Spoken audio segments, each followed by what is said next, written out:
Hello. Hello. Oh wow, I might be loud. There we go. Hello.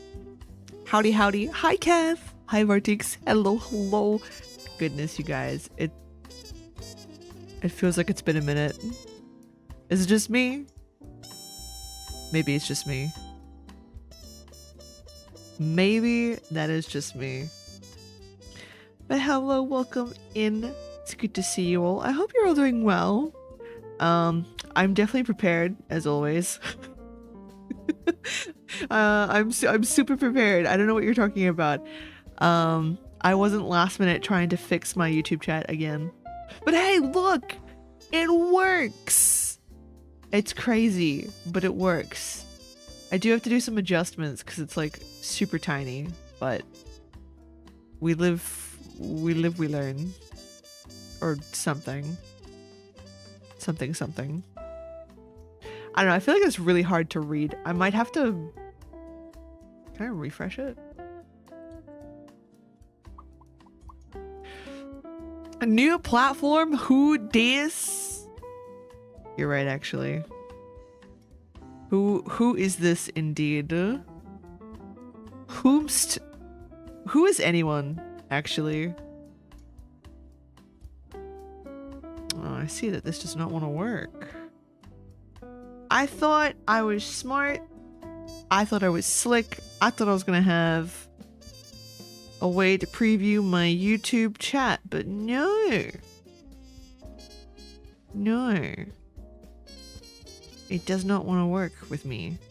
Because as y'all know, I'm operating off of one monitor. The one monitor life, if you will. The one monitor life. Sad face. Howdy howdy, we'll need to lurk though. People are showing up early. No worries, all good. Best of luck at work. Take care of yourself. It's Lunar Blossom 20% off. Crazy. Crazy. Yeah, it is indeed. Oh gosh. So, disclaimer for today. I'm a very sleepy bun. I'm a very, very sleepy bun. I have been doing a whole bunch of stuff since yesterday. And I was a bit of a doo-doo head because I didn't really catch up on sleep last night like I was supposed to. I blinked and then it was like 4 in the morning. And then I think I slept till... Oh, I only really got like, I think 6 hours in. And the previous day it was even less than that, so... I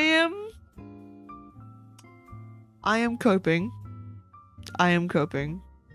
Somehow, some way. I have a bit of caffeine in me. I will not be getting more caffeine in me. I feel like that would be a very bad idea. We are chilling today then. Yes, we absolutely are. And by chilling, we're gonna be speedrunning. We're gonna be speedrunning our art fight stuff because, yeah, that's creeping up on us, as I say every week. Indeed. Indeed, indeed. So let me just get you guys set up on my phone, because in order to be able to see what everyone is saying, it would help that I have somewhere that I can see the messages. Time's too fast. I know. It's June already. I'm freaking out. What do you mean it's already June? Time needs to stop. Okay? Like, just for a minute. Just for a minute, I need it to pause. You know? I would like time to pause for just a bit. Maybe I could catch up on some sleep. Happy Pride, by the way. Hell yeah! Happy Pride! It is that time of year. You're right. You're right, you're right. Alright. Now, if I enable this, because me, being the fool that I am, disabled my YouTube ad. So I must re-enable it. SMH. SMH.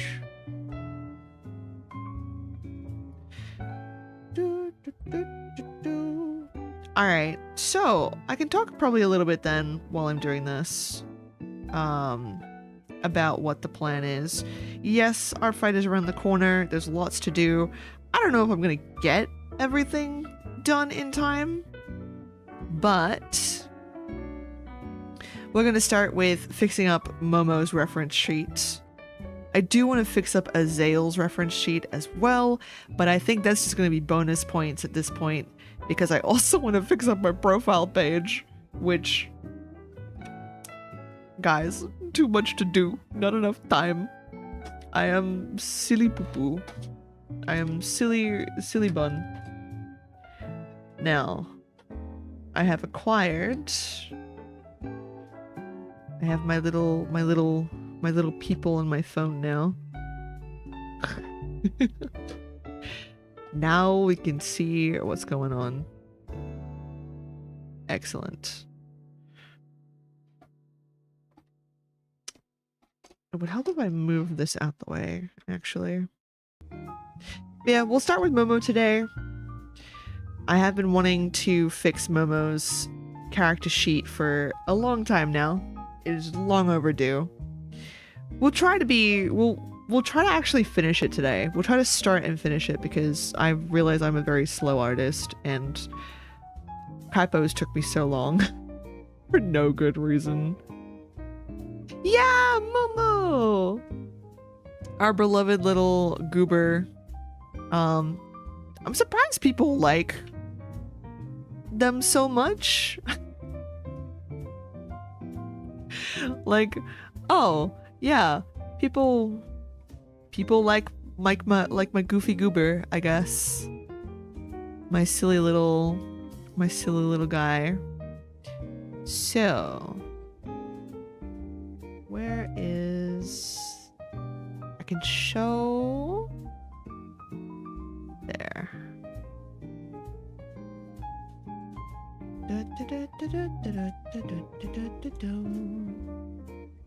There we go. Say hello to my little friend. My new art fight profile progress. Myth would die. They would. It's long overdue though. So we've started working on some stuff, profile thingies. I do want to update this entirely, but man, who knows if I'm gonna have the time for that. But yeah, we have a little introduction banner. Looking very, very snazzy. Now, Kaipo, I still have to update them with the new artwork. We'll get to that eventually, but Today we're focusing on good old etymologia. So let's pull this reference. Because we're gonna get busy. We're gonna get busy.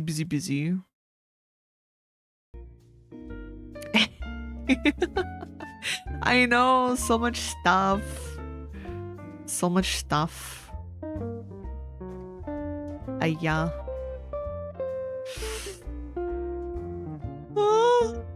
Oh, excuse me. I'm gonna be doing that a lot today.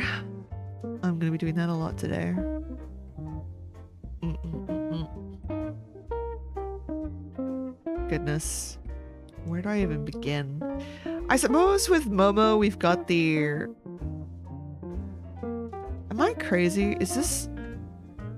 I don't know why I thought I was staring at my own artwork, like, mirror flipped for a second there. My brain was like, this isn't the right way around. No, it is the right way around.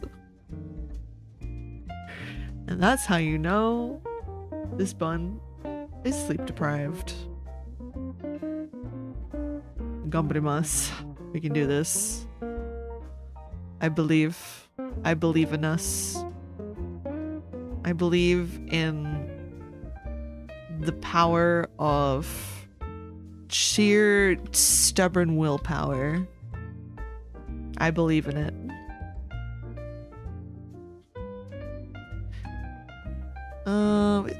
Let's make the canvas a little bigger.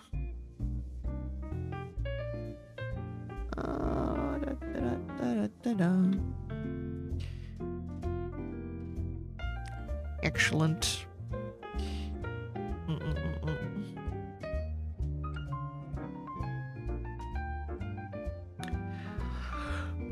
Oh man. Oh, I have to actually tell you guys.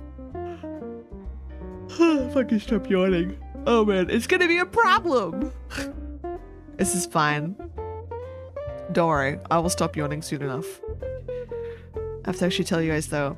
So I've been busy these past few days. I have just been like flat out with things. I finally got to return to my Kudo sessions on Sundays, which was great. It was very good. However, it did mean I finished work at like the night before. I finished work a little bit later than normal, and so I only really got to sleep around midnight, and then I was up again in 5 hours. That was awful. Terrible. Do not recommend. So fingers crossed. But I had a chat with my boss and I was like, hey, I think I need to change my work hours. Can I please not finish so late? So far, it sounds like it'll get changed. So fingers crossed. Because I really like going to Kudo. It's been really good. So I do want to keep it up. For sure.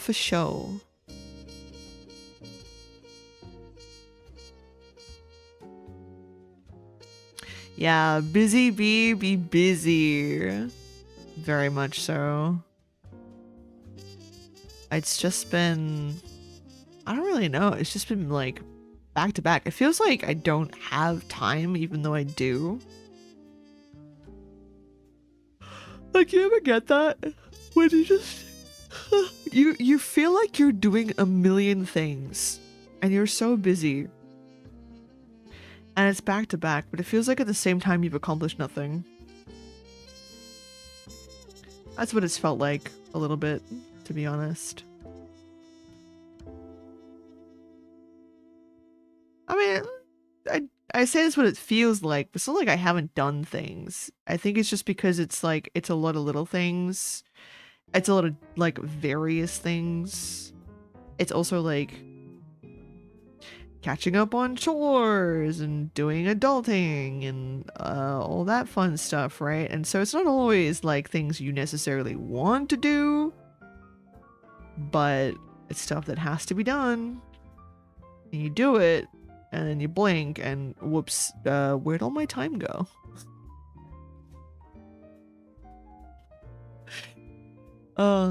Indeed. The life of an adult. Isn't it fun? Isn't it great? Isn't it what we all dreamed of when we were kids? We're like, yeah, this is the freedom I signed up for. I signed up for this.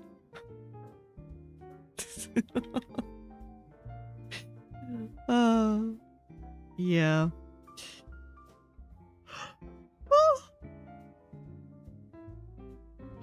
Oh, at this rate, I may actually need to go get myself another dose of caffeine. But I really, you know, I'm trying to be good. I'm trying to be good. It's 5 p.m. It is not the hour for caffeine.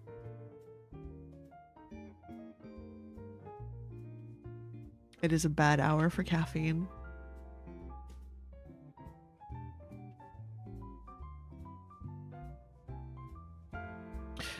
All right, we could do. I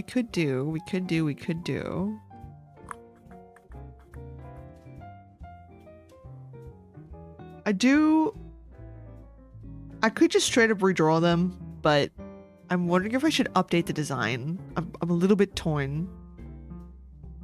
The problem is I don't really have a clear vision for a new design. I had, oh dear. Sounds like someone dropped something. Yeah, because I didn't really have a clear goal in mind for the design per se, other than to include sort of like whatever this is. I don't know what you would call this. I guess it's kind of like a honeycomb pattern, but one could also interpret it as like what you see on like on a lot of bugs' eyes when they have all the like little eyes. I forget what the word for that is. Other than that, I guess dragonflies were kind of like the main motif. But could we push it further?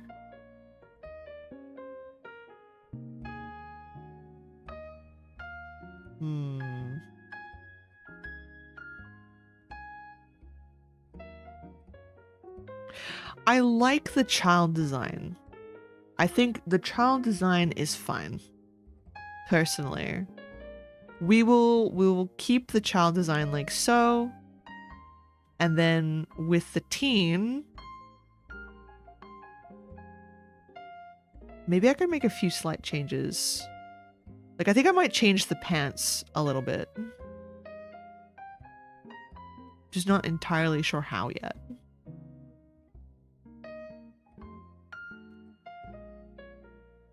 So yeah, I guess we'll just start with the kid.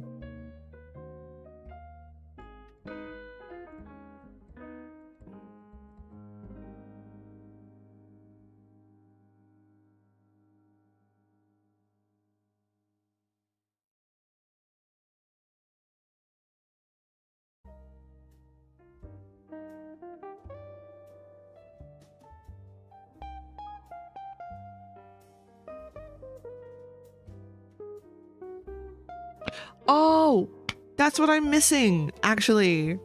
Oh, worm. Also, I realized I'm not actually sure if I've fixed the latency for YouTube's end. So I hope that's all right. Dragonflies are cool. Too bad every time I see one, I run away screaming bloody murder. Oh no! Wait, really? I mean, I guess that's understandable. I can't really comment on that kind of reaction because I'm very much the same with cockroaches. Even though they can't harm me, even though I know they're completely harmless in terms of like just being an insect that can't bite you or anything like that. Like, they can't do anything.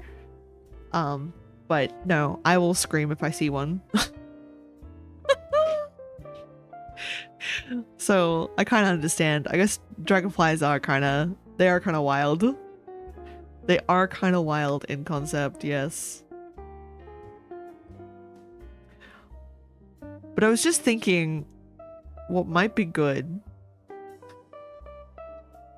is to grab some references, specifically from Exocolonist as well. It's been a minute since I've seen the art style.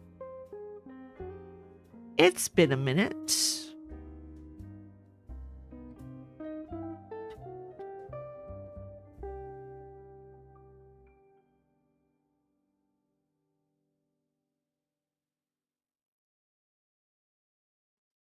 Hi, Eyes. Hi, Len. Hello. Good to see you. I hope you're both doing very well today. Also, that is an incredibly cute emoji. That is a very cute emoji. The little cat in a box. Me when I see 9,999,999 fireflies. Meh. Another one joins in. Ain't no way! I have severe fear of insects. I run even from butterflies. See that one episode of SpongeBob? That was me. Oh no! Aww. I get you. I get you. I get you. We all have something that we are freaked out by. It'd be like that. Okay. I was a teenage exocolonist.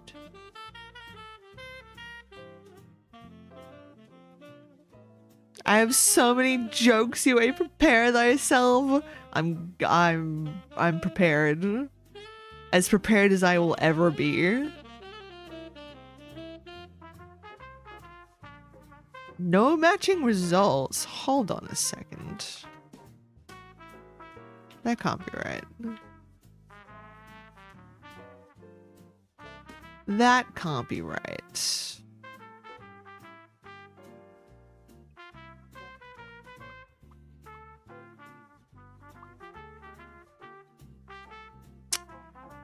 That can't be right.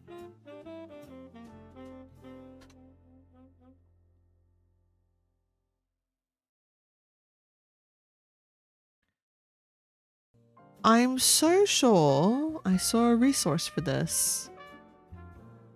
If you're ever contemplating becoming a meteorologist, you gotta decide whether or not. Alright. I see. We're off to a great start.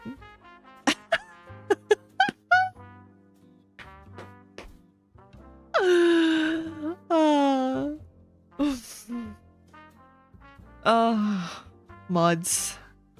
Throw that one into the pot. Into the stew pot. That's where you belong, Ice.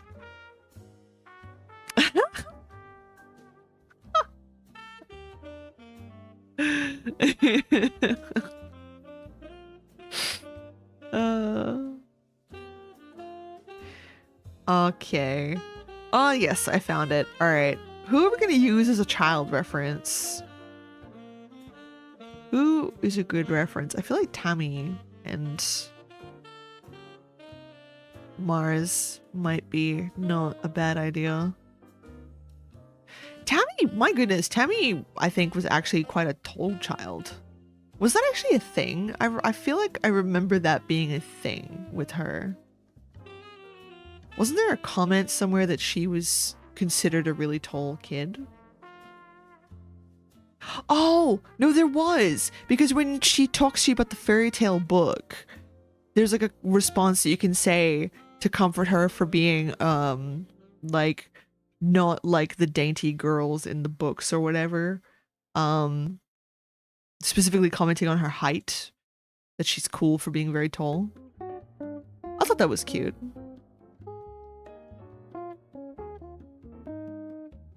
I thought it was very cute.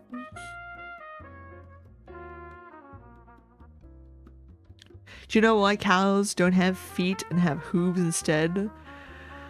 It's because they're lactose.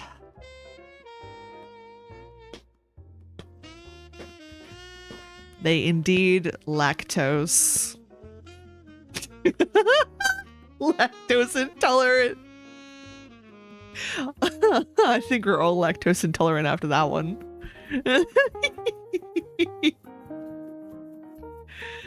Oh gosh. Terrible, awful. Eviscerate this one.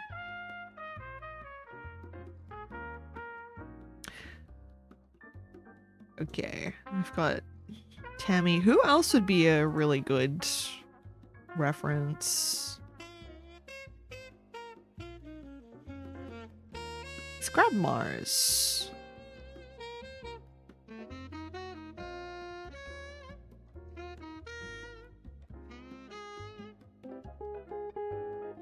What do Ghostbusters wear on their days off? Just paranormal G.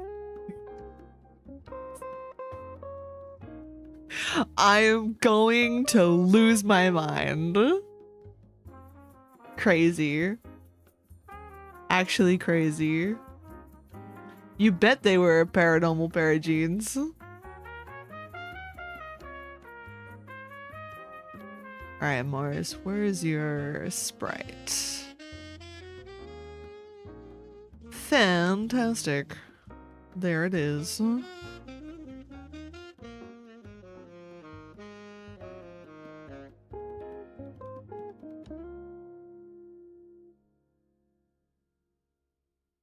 Why do skeletons fight each other? Because they have a bone to pick. Mods, throw this one out the back. Dump this one into the pot. Dunk them. Ice them. Ice them, but it's the pot.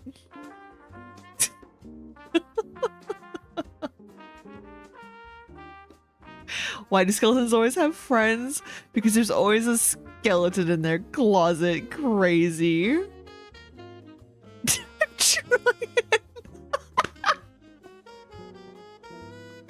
Clearly not trying hard enough. You gotta just grab Ice by the ankles, give him a 1-2, and straight into the ice pot. That's how you do it.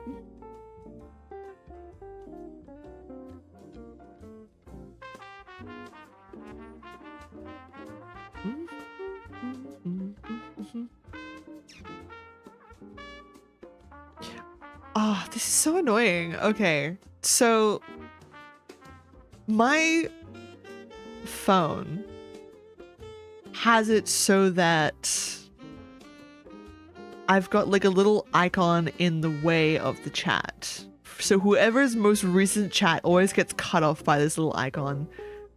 Is there no way for me to view this without it in the way?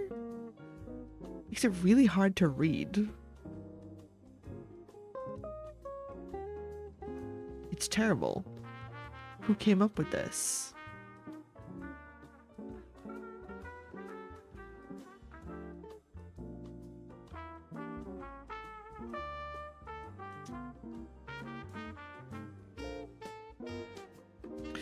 Oh, you know what?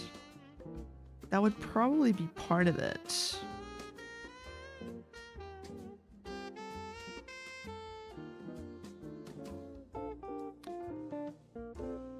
I think I have to actually be on the correct account. That would probably help, eh?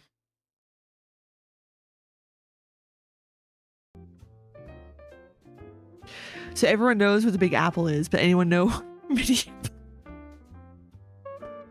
Shut up! No! No! What's the skeleton's favorite snack? Ribs. Okay, that one's a cheap one. I'm gonna be honest, that one's a cheap one. I can't see what I'm typing. I'm just gonna trust in my fingers. I spelled everything right. I feel that. My internet browser is very slow today. Oh no! Len, that's not good. That's bad. But I feel you. It's like, I've been feeling that on my phone lately. And I've tried really hard to sort of clear up my cache and like do everything that you usually do to make your phone like go smooth again. Close all of your tabs on any browsers that you have, blah blah blah blah blah blah blah. Make sure you have space. But no, my phone just no, I think my phone is just on its last legs, quite frankly. And I tell you what, it's so frustrating at work because I will be, it's go, go, go, go, go. I can't really be taking more than a minute to open my phone and look at things when I just want to change a song. No, my phone wants to take 5 million years anytime I do anything in Spotify.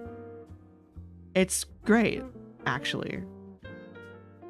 It's awesome. 10 out of 10. Great coding. I realize it's probably because it's quite like bloated or whatever.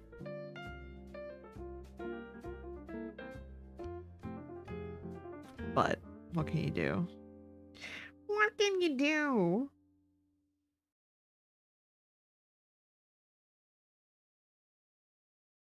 Really? I can't even get this thing to move? Oh, that's great.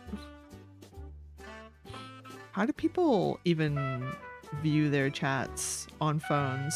Are you guys okay on mobile? Like, do you guys not struggle with that like little emoji that's always hanging there at the bottom? How do you cope? How do you cope? Hi, Danny! Hello, welcome in! It's lovely to see you. I hope you're doing well today. Can't see what I'm typing? Damn. Me neither. If your birthday is the start of a new year, would it make more sense to shout Happy New Year rather than Happy Birthday? A good question.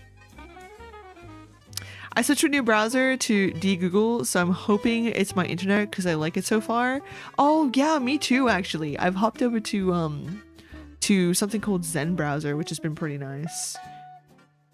And I've been making the switch to use DuckDuckGo as my search engine of choice.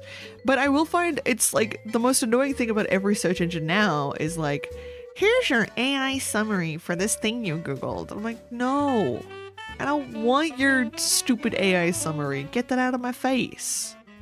But at least DuckDuckGo gives me an option to turn it off, I guess. Yeah. Delete Messenger because it's eating 5 gigabytes of storage for some reason. Every messaging app ever that stores sent photos and videos locally. It's terrible. It's bad. I hate it. It's an awful feature. It's yikers. Oh, you know what it is? It's a whole nother app that people use. Are you serious? YouTube Studio is not in the YouTube app. You have to download YouTube Studio? Did you know this? I'm fine. This is fine.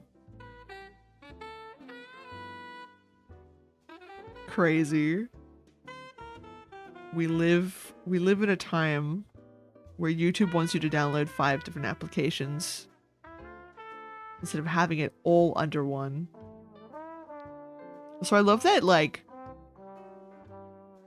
I'll look down. Eyes closed.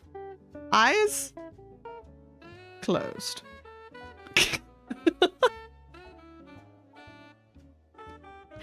Man, it's probably the glasses. It's probably the glare. You heard of Pop-Tart? Why are there no Mom-Tarts? It's because of the patriarchy. Bye, guys. I'm leaving. I'm out. Sorry. I just gotta. Shorts. I kind of like it because I don't get distracted by reels. Oh, yeah. I suppose having Studio in a separate app, I guess, makes sense in that sense. But I don't know. Maybe I'm just old school. Maybe I am just old school. Okay, so tell me there's a way to view my chat on my phone through YouTube Studio that isn't gonna give me a small aneurysm. Let me see.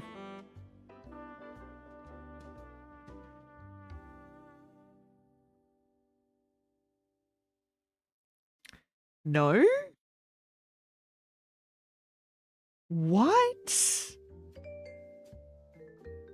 No way. No way. This is crazy. Nope. No way to do it. Well, I guess we're doing it the hard way. So, unfortunately, that does mean that when I try to read messages, whichever is the most recent message gets cut off by something on my screen that I can't get rid of. Who designed this? Tell me who designed this. Crazy. Crazy, crazy.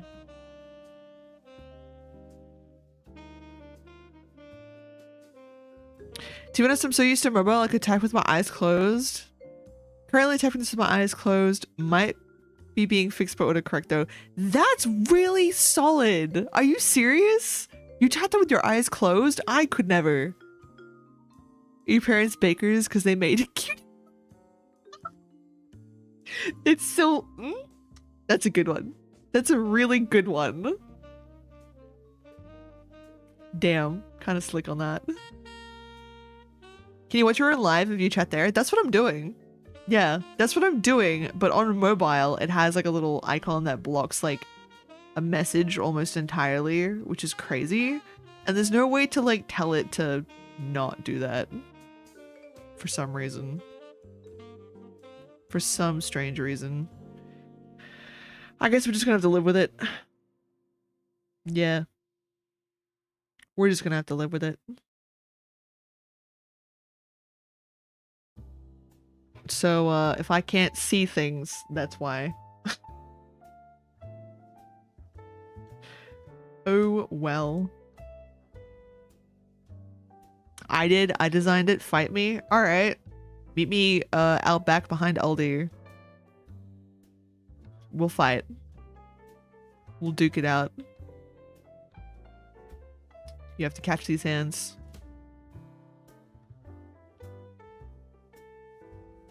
Alright, now let's actually get to the part where I draw things. Crazy. See, there it is. I can't actually see half that message. This is so bad. Can also type with my keyboard something with like 93% accuracy with all the tiny commas and such. That's insane. I can't even type on a keyboard with my eyes closed. That is a skill that I'm currently trying to learn. I have been slowly working on my touch typing skills because I never did that. I never learned to do that properly. I gave up.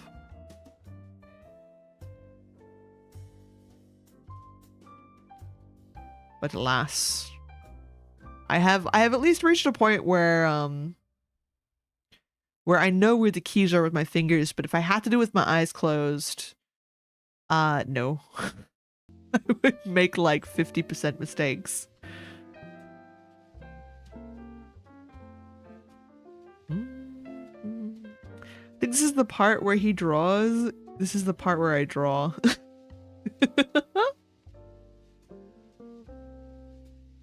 It's true. It's true.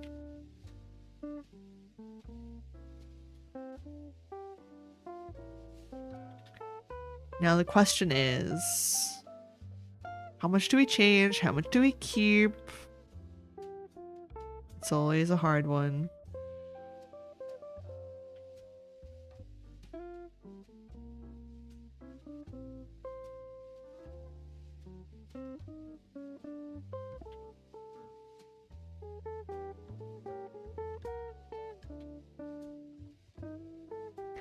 I heard this one Mario typing game. Wait, actually? Or two? There's a Mario typing game? I mean, of course there's a Mario typing game. Why wouldn't there be a Mario typing game in this era? Of course they would have capitalized on that.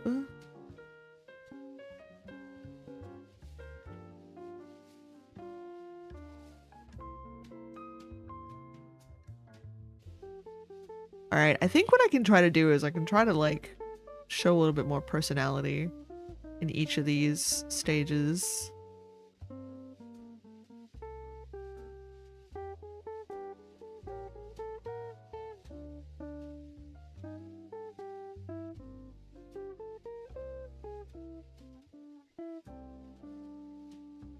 And because like in this initial one, because you can't actually find dragonflies, obviously, on Vertumnalia. It's not Earth. Momo's obsession with them is purely from like holovids and stuff like that. So what Momo could do is probably like, because Momo was a kid that played by themselves quite a bit, I imagine. Very much a self-entertained child. But more so out of necessity than because they want to, you know? Been writing so much short fanfics that I keep on procrastinating on the big project I have. Ain't that just how the creative cookie crumbles? Been there. I feel you on that front. Mario teaches typing and Mario teaches typing too. I'm actually going to look into this. I think this could help. I think this could help me.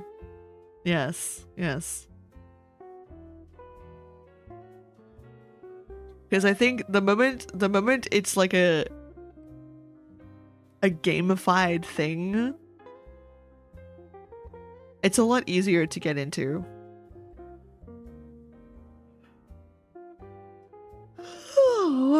Oh, excuse me.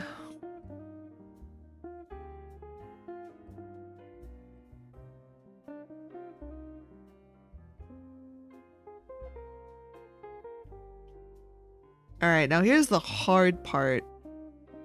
Drawing Momo so that they actually look like a kid. Because that's something I actually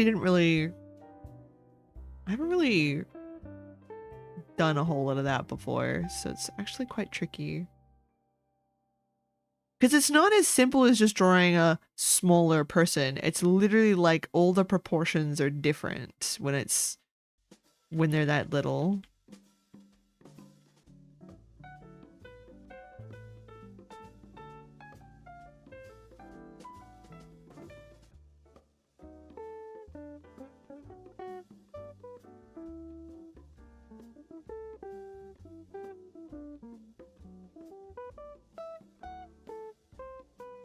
Yeah, we can do something like this, maybe. But I have to remember to keep all the proportions, like, shrunk down a little bit in comparison to one another.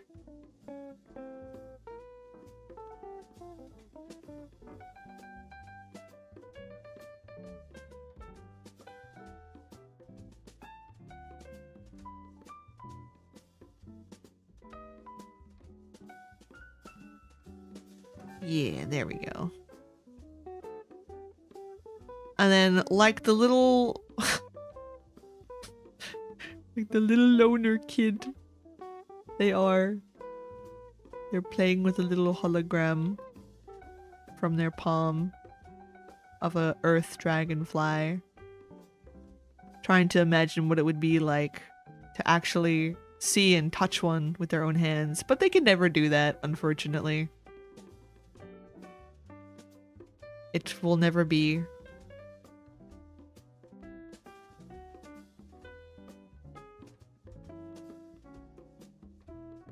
That is the fate of being born on an alien planet.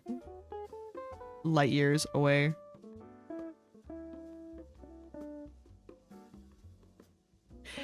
I had to fire the guy that mows my lawn. He just God.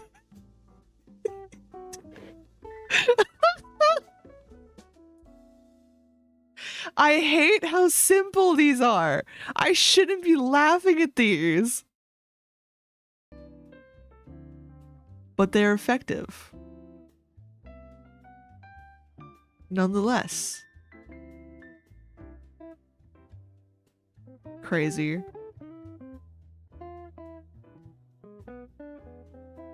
Just didn't make the cut, I guess.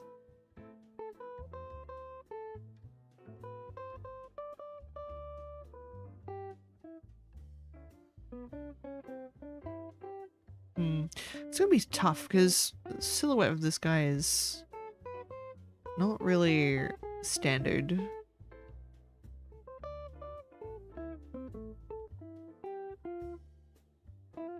So I get reminded of a dragonfly larvae. Those are brutal. Oh no! How brutal are we talking here? I feel like this is some Animal Kingdom lore that I have somehow never had to personally learn of. I've never had to expose myself to this side, this brutal side of dragonflies. What you call an acid with attitude? Shut up. No. No! Where do you get all of these?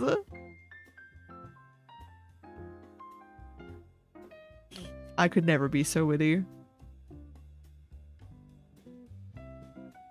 Truly, I wonder how people just come up with these things.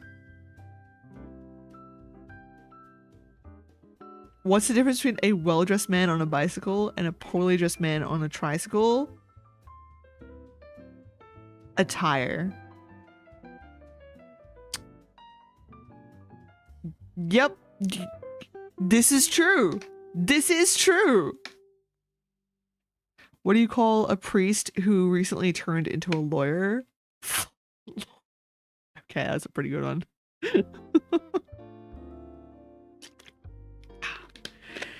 Hear about the circus fire? It was intense.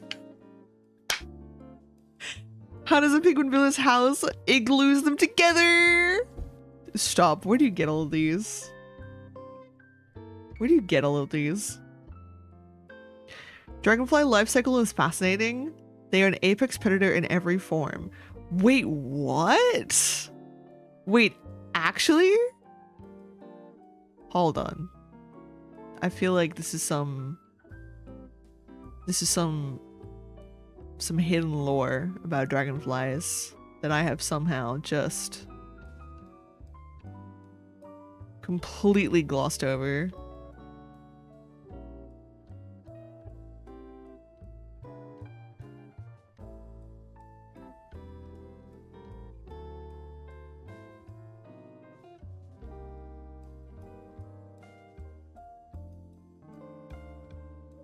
Guys, trying someone that looks like they're a kid is just crazy tough.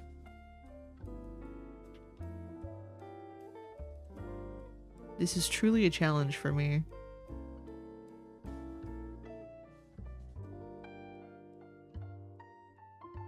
Why was the fish's grades bad? Because they were below sea level. Ugh. Crazy. Crazy.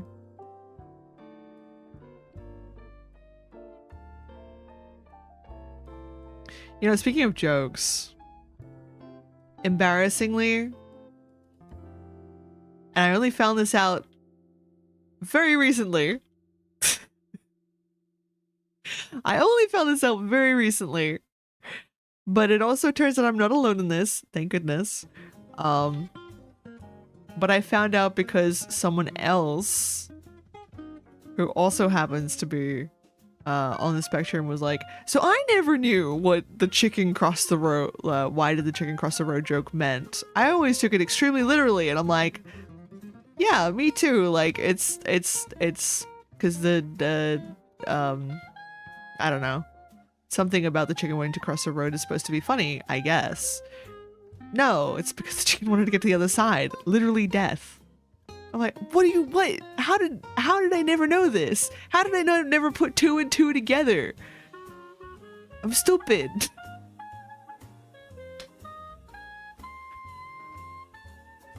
Needless to say, it has taken me many years to piece that together, embarrassingly enough. So, I can't say my brain is exactly wired for puns. I've told so many jokes that I could come up with a joke on the fly. I guess it is just one of those things, like if you do it enough, I suppose you do get the muscle memory. And your brain just sort of gets used to it. Used to finding those like specific, what is it? Like patterns in words and things.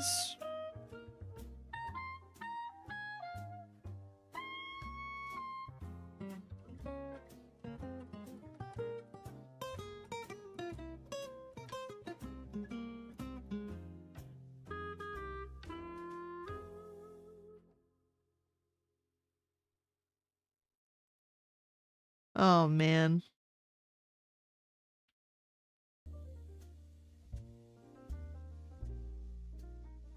This is difficult. Like, I don't know how I feel about the pose. I think it's okay. I don't know if it's Momo. Exactly.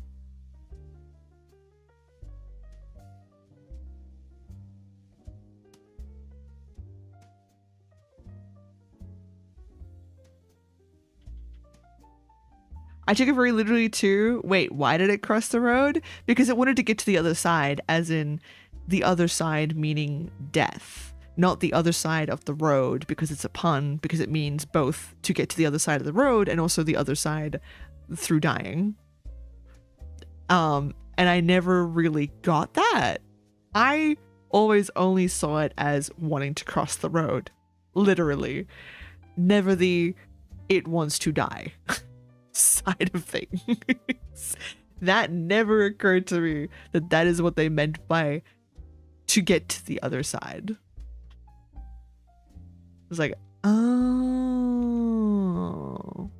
you know, it makes so much sense now. It's almost like I had completely glossed over an entire different meaning. And it's not like I didn't know that that was an alternative meaning to those words. I just never put it together when put in that context. Looking down makes the model look so sleepy. I know, right? It's like when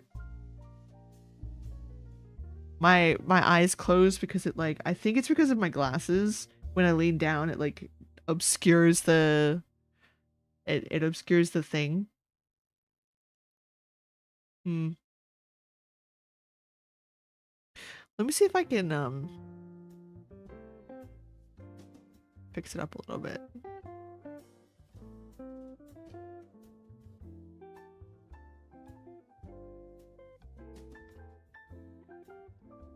It's a little better, but I think it's still gonna happen every now and then. It's accurate to today though. I am a very sleepy bun. Exactly. It fits. It's on brand today.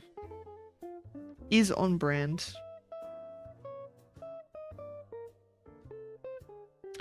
I just took it at face value and go, oh, you're safely across the other side. Now it'll be free and it'll go on so many adventures, right? That's what I thought too. That's the way I interpreted it.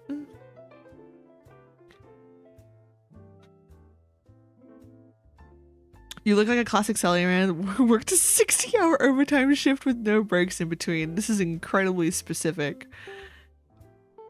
This is true. Sometimes it do feel that way.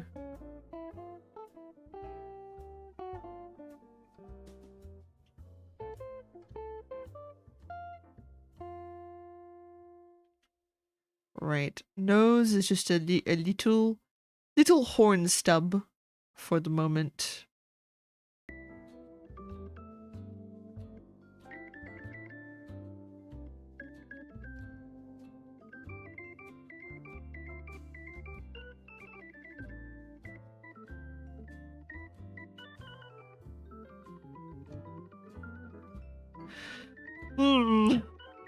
I don't know. Something about it feels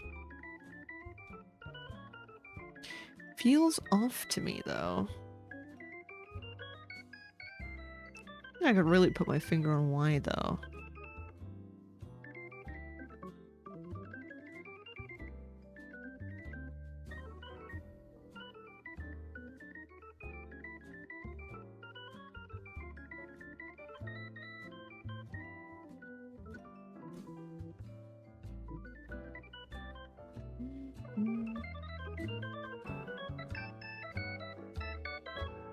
Let's fix up the shape of the head a little bit.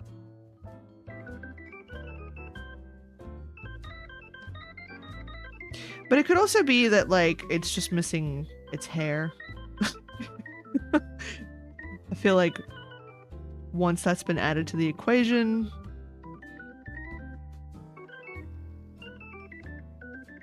it should be fine. It should start to actually look like Momo.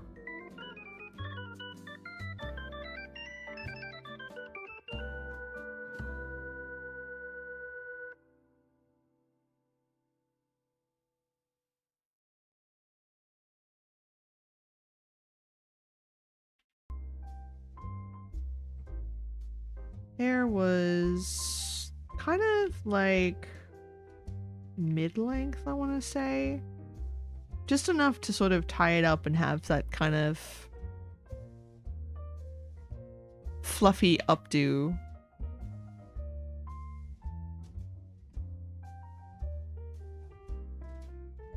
Maybe they should have like little braided pieces there. And it actually comes out here as like a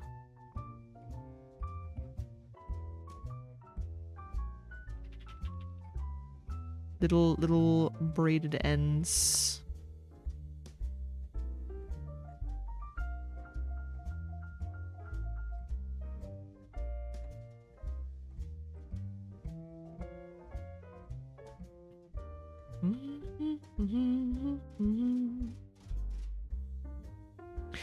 Now I'm thinking, is a salaryman a profession?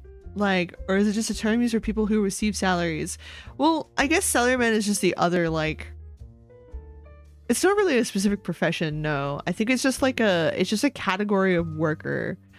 I think it falls under the same kind of categorization as what you would normally use to label white collar jobs. If they work in an office, they'll be called an office worker, no? No, I think it's just, there's a lot of overlap in these terms. They're just like umbrella terms that people use. A salaryman in that case would be someone who earns like a, yeah, earns a salary. But I think it's most often used for like office working types. So you're right. It is kind of question mark ping. I don't know exactly where the lines of that definition begin and end. It's quite vague. It is quite vague.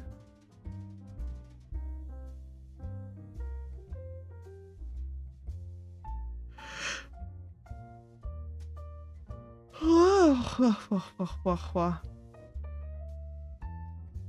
jeez. I'm gonna have to get myself to actually sleep properly tonight. I say, but watch me somehow avoid it at all costs. Not intentionally, but just because my brain does. My brain just does that.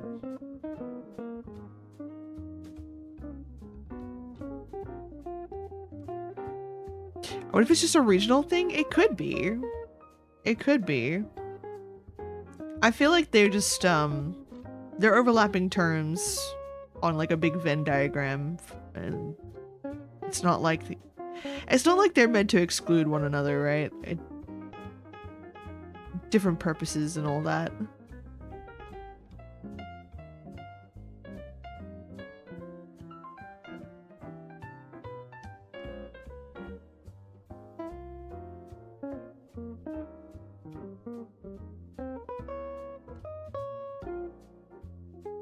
So actually, if we give Momo the start of where their nose bridge would be, that would make more sense for the little schnozzle there.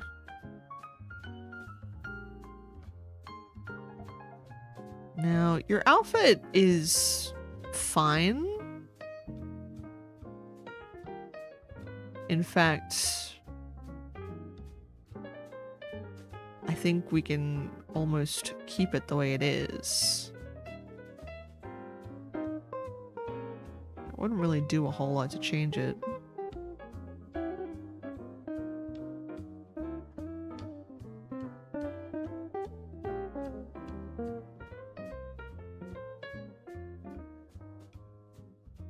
I do want to keep it like, I don't know what the word is. Kind of loose, like it's just an extra layer that is on top. Because this kid does not care, per se. It's like almost always drooping off of their shoulders from moving around all the time and like adjusting themselves. As every fidgety and restless kid ever does. It's spaghetti meatballs today? Yeah! Spaghetti and meatballs.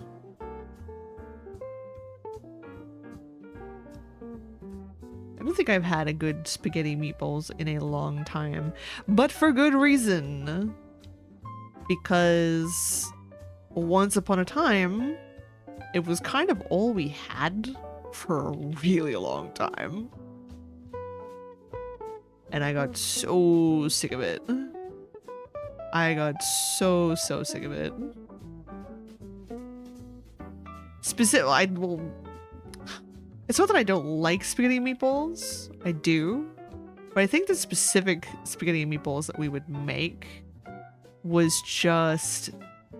It was just sensory bad. Sensory no. Sensory say, this no good for me. This should not be in my mouth. I don't know how we managed to do it, but the mince that we would use for the bolognese, for some reason it would always come out in a way where, to me, it kind of felt grainy, like a sand light texture, and that was just a huge no-no for me. I could not do that. I just could not do that.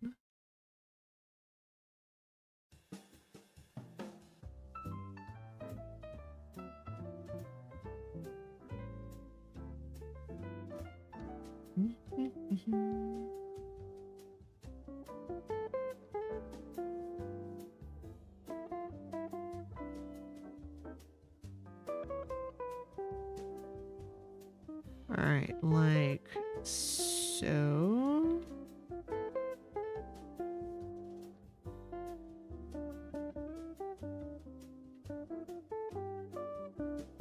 And this needs to come out back.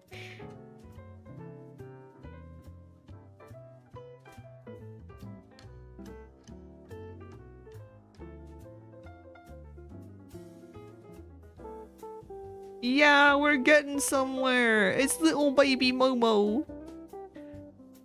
Jeez, I've not drawn this guy since like 2024. He really has not changed. He was born perfect.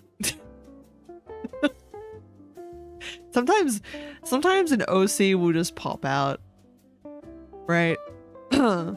And sometimes they'll go through many iterations over years, and then other times that OC does not change. They come out perfect and they never change. They were just born perfect. What is there to say? You know?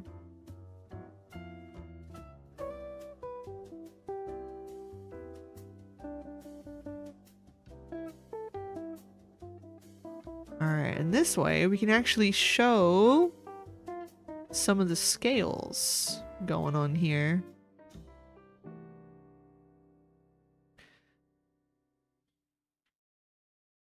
I did, to be fair, like, I think the one thing that I would change about Momo, but I don't really know how to change it yet, so I don't know if it's really in the cards at the moment for me, is Momo's ability is very similar to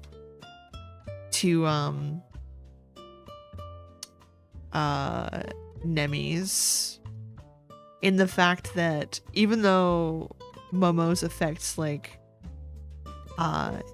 his hair and scales, what few there are, will like change and shift color according to because he kind of struggles to control the strength of his emotions and empathy, so his scales will very much reflect like what's going on internally, even if he's not really showing it in a very normal way.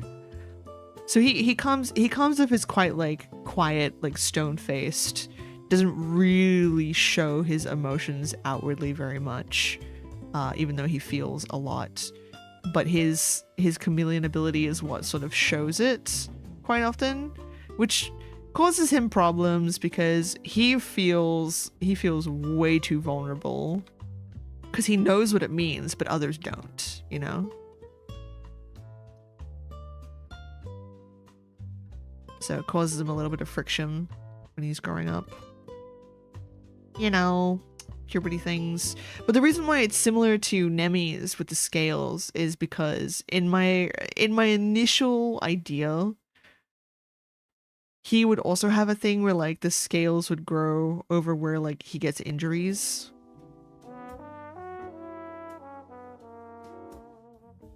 But I feel like that's way too similar. I do want the scales. I just don't know if it should be when he gets injuries.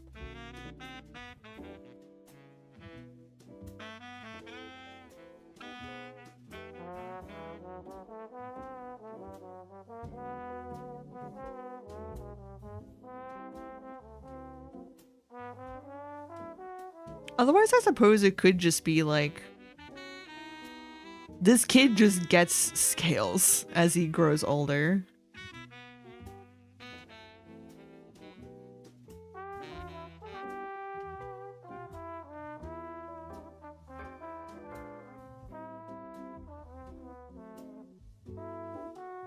And then he has his chameleon tail.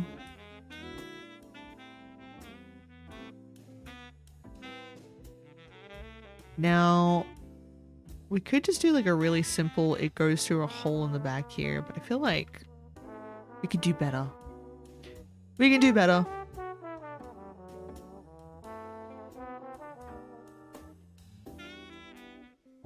There is definitely a hole back here, but I think it will also have like this sort of cloth thing that goes around, like so. Kind of like it's draped over a little bit.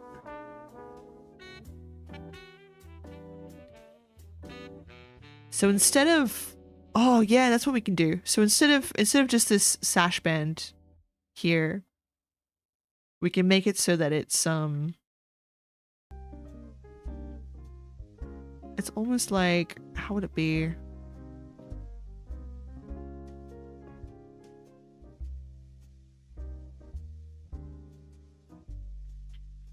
Kind of like it's tucked under and then back over the top, maybe enough to create like a knot, and then it sort of just hangs over like this. which is similar to what's going on in the second design here.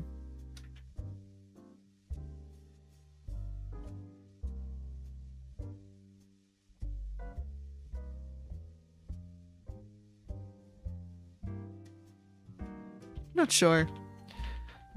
I'm not too sure about that.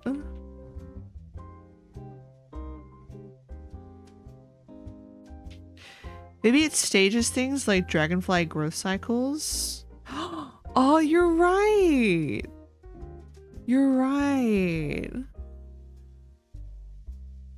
Maybe. Think I'm super delayed? No, it's all good. I'm not sure what's up with the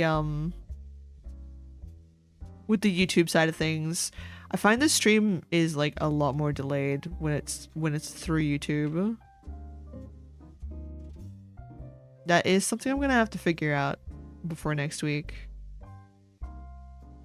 Because I do vaguely recall there being a setting somewhere. There was definitely a setting somewhere for me to tweak it.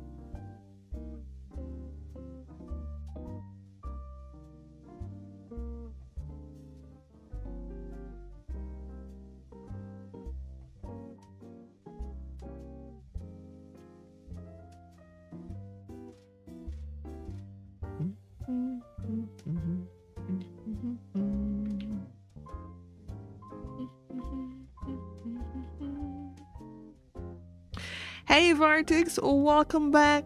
I see a return to a jazz lounge. Yes. We have turned into a jazz lounge. It's by the will and power that is the YouTube overlords. We are a jazz lounge. To be fair though, I think today is on the more quiet, comfy side.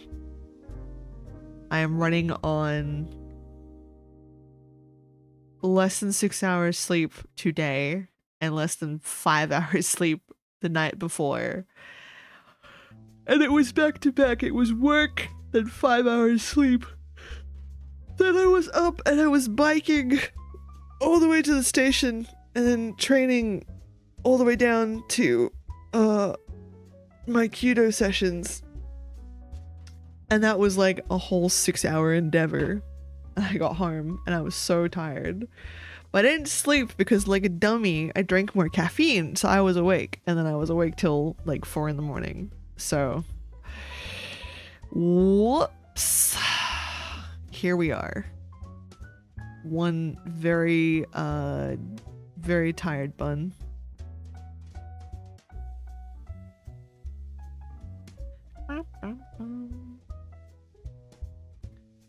So yeah, we chillin' today.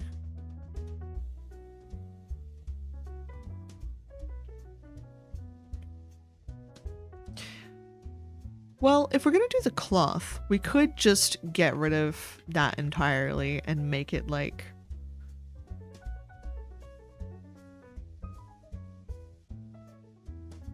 what?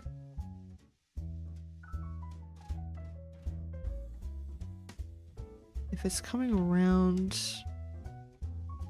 like this, maybe this can come down.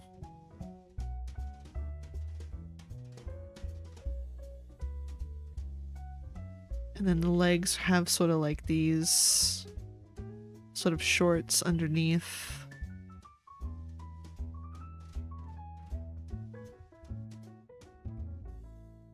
Something like that maybe.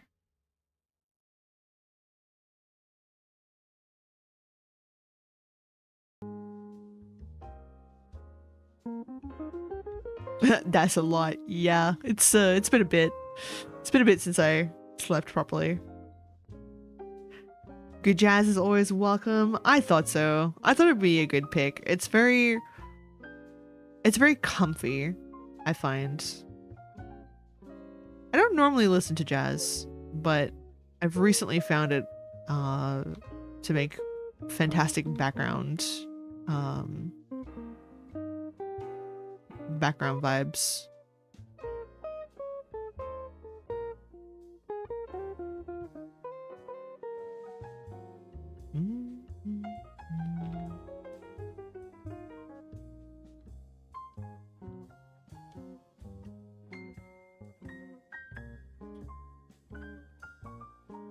Yeah, we'll probably just stick to like simplified pants.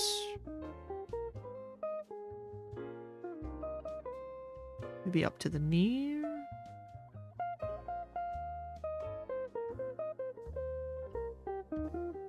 And this kid is a barefooter.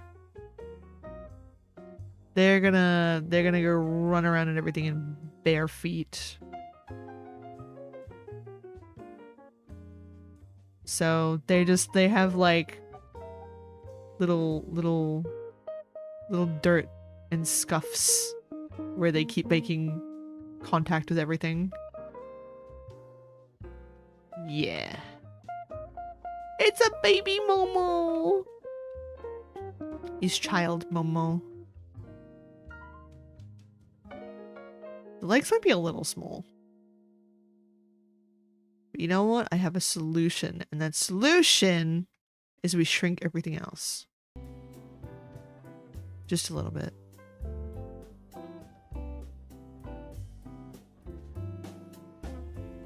Like so.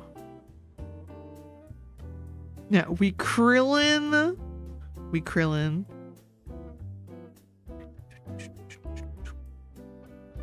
I never listen to jazz, but I don't think anyone can really not like it. I've met a few people that really have a strong distaste for jazz, to the point where I have to look at them and I go like, you know, you don't have to like it, but the way that the sheer like vitriol you have towards it makes me wonder about things. It makes me wonder, what did jazz do to hurt you so badly that this is your response to it? You know?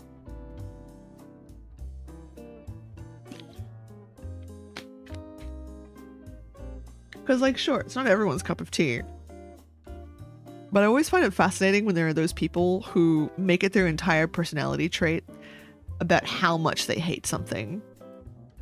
You know, how much it, like, you're just like, ooh, I really don't like it. It's like, it's so grating on the ears. And you're like, oh, okay.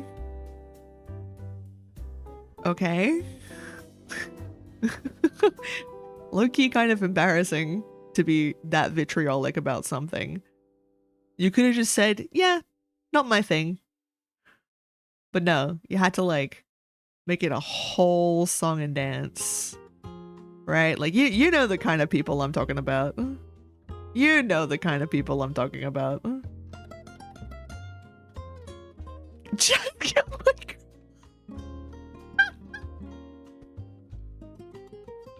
Not the trolls reference. Not the trolls reference. I feel like I've been transported back in time many years.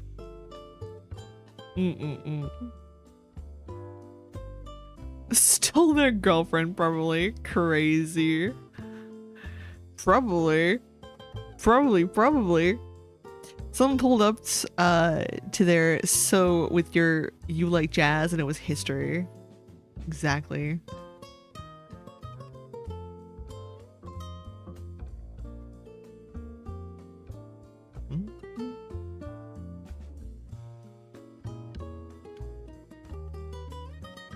I am thinking that I should give like a clothing reference for each of these. But it's tough.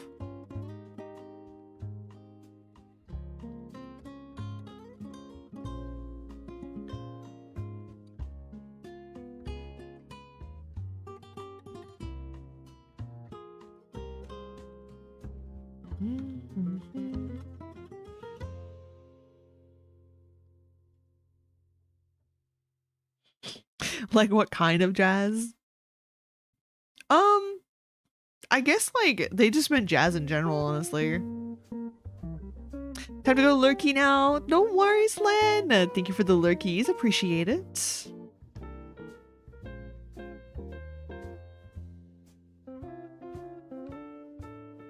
Let's see. I could have this where like they're reading or drawing, maybe. To better show their personality a little bit. and what they would do.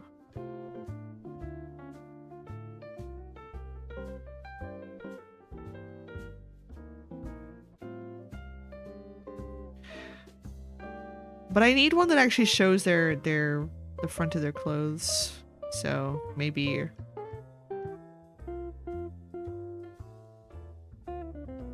not.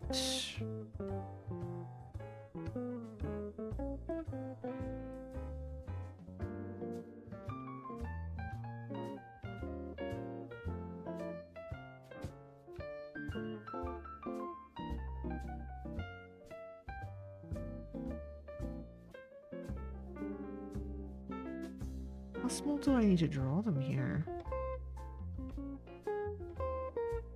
Maybe we'll just do one step over.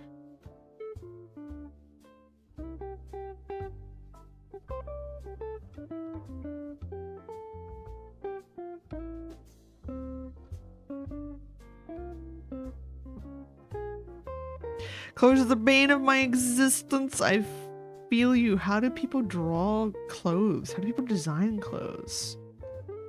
Crazy. To think there's an entire profession out there. Like an entire profession of creative people that come up with clothes.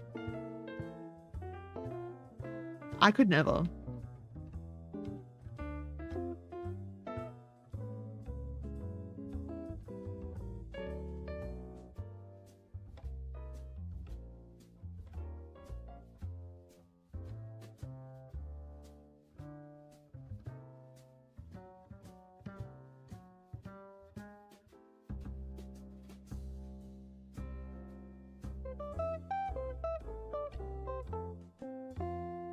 Oh man. Gonna come up with a pose for this guy?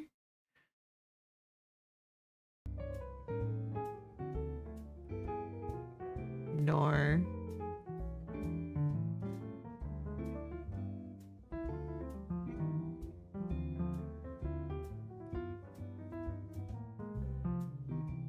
I gotta make them actually look small. I think the trick is to give them really short legs. Like in terms of proportion.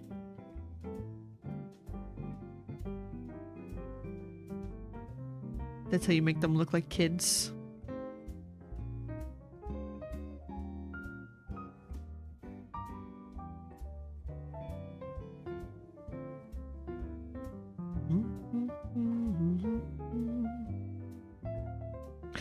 Clothes is really the last thing I think of when I make my characters. I'm a cartoon character. I wear one set of clothing until it tears apart, and then I choose another set of clothing until it tears apart. Handshake emoji. Handshake emoji. I've reached a point where like my wardrobe is so small, it's literally just like it's just a handful of things that I swap combinations with, and that's kind of it. It's just a small handful of like shirts and pants, and then like I will just swap those around, and that's it. That's it. Listen, you don't need any more than that. Like if it like it works. Who needs more than that? Not me. Not me. Also because like I just don't have that much closet space. I have to be so particular about what I keep in terms of clothing.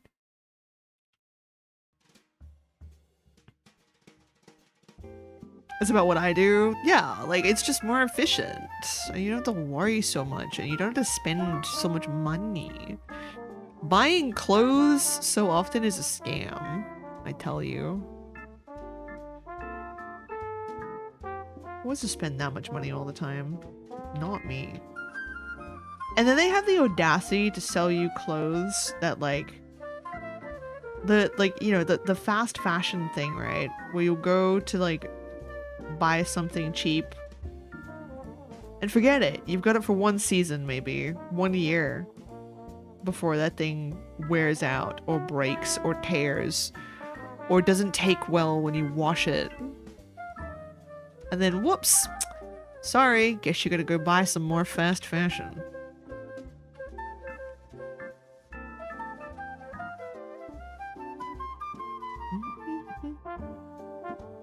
A pair of pajama pants for each night, 2-3 pairs of jeans and like 6 shirts. That's my work uniform. Yeah, see?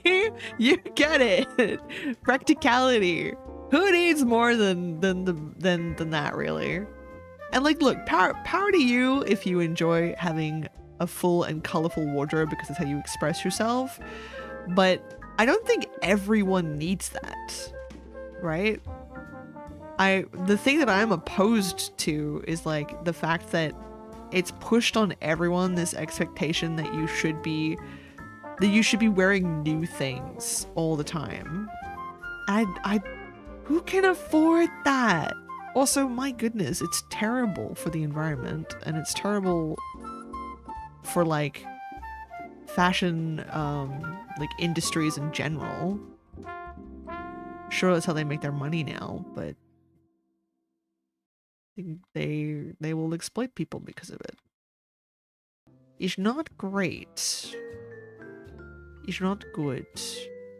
And then because the demand is so high and so frequent to sell clothes and get you to buy clothes, they're just not gonna last.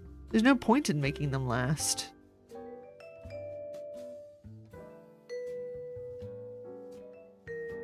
Come buy new clothes. Spend all your money.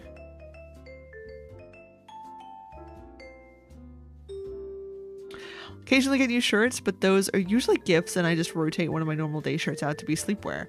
Yup. Yup. Yup, yup, yup, yup, yup. Damn. See? That's the efficient life right there. I don't get the obsession that some people have with having certain shirts be explicitly and only for going out. And it's like you can't sleep in a shirt that you bought for day wear. Like, why not? If it's comfortable. If it's comfortable, I don't see the problem. Like, where's the issue?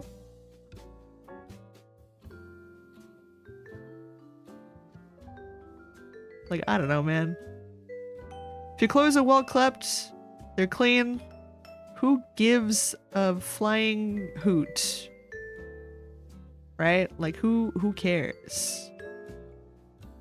I hate that we live in a culture where people will judge you because they're like, oh, I've seen you wear this shirt a few times now. And it's like, yeah, that happens when you rotate through your wardrobe.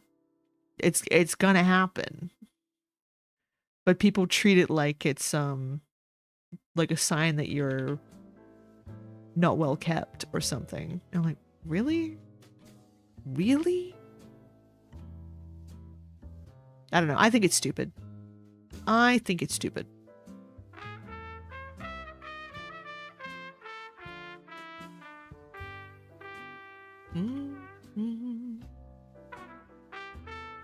A sad is when I get gift shirts, they collect dust. No. See, that's why I like using gift shirts for like sleepwear sometimes. Because it's like, I get to enjoy the shirt. Because sometimes, like, if I'm being honest, the gift shirts that I usually get are not shirts that I would normally just go and wear in public. Not always. Maybe special occasions, like if the gift shirt is like Christmas related or something, then it's like, okay, I will wear that for Christmas, but every other day of the year, that is a shirt I'm sleeping in. Because when else am I gonna wear a Christmas shirt? Right? In July? Maybe.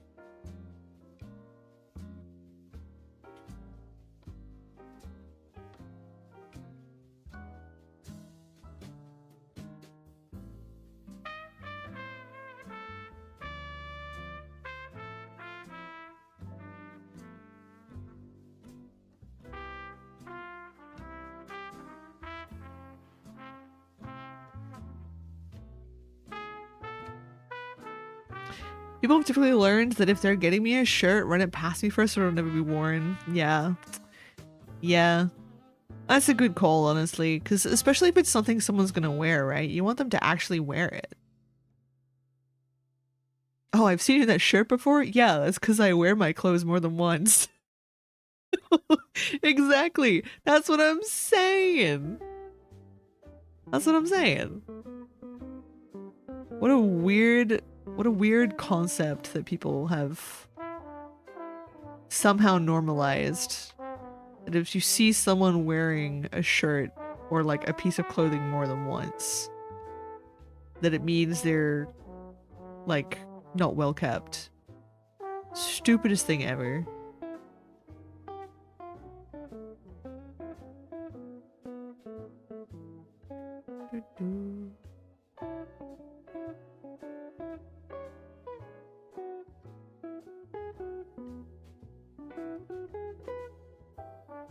How on earth do I draw this? It's like...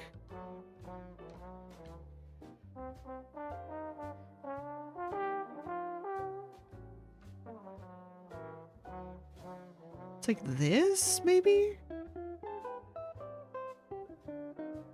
It's supposed to be just hanging off the arms.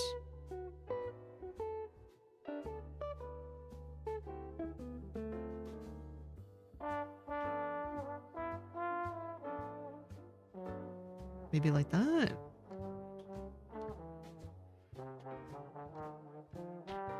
I blame you. I reinstalled Genshin Impact. Let's go. Yeah. I mean, I'm sorry. My condolences. My absolute deepest condolences and grievances. I hope you get better soon.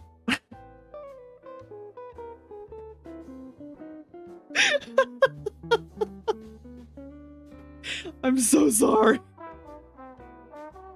We're all in this together now. We're all in this together now. Cue High School Musical. We're all in this together. To be fair though, Genshin do be getting really good and really interesting at the moment. Without spoiling anything, the newest addition to the areas has been super exciting because we're finally seeing a place that Genshin has been teasing for a really, really long time. Which is, to say, the loading screen of Genshin. We're finally visiting this place. It's cool. It's crazy. Gacha hasn't gotten me yet. It's finishing installing now. Oh, crazy. Crazy. Yeah. So that's the hard part, unfortunately. Genshin is a lot kinder, well, kinder than it used to be, I want to say. It's no Honkai Star Rail in how many freebies it gives out.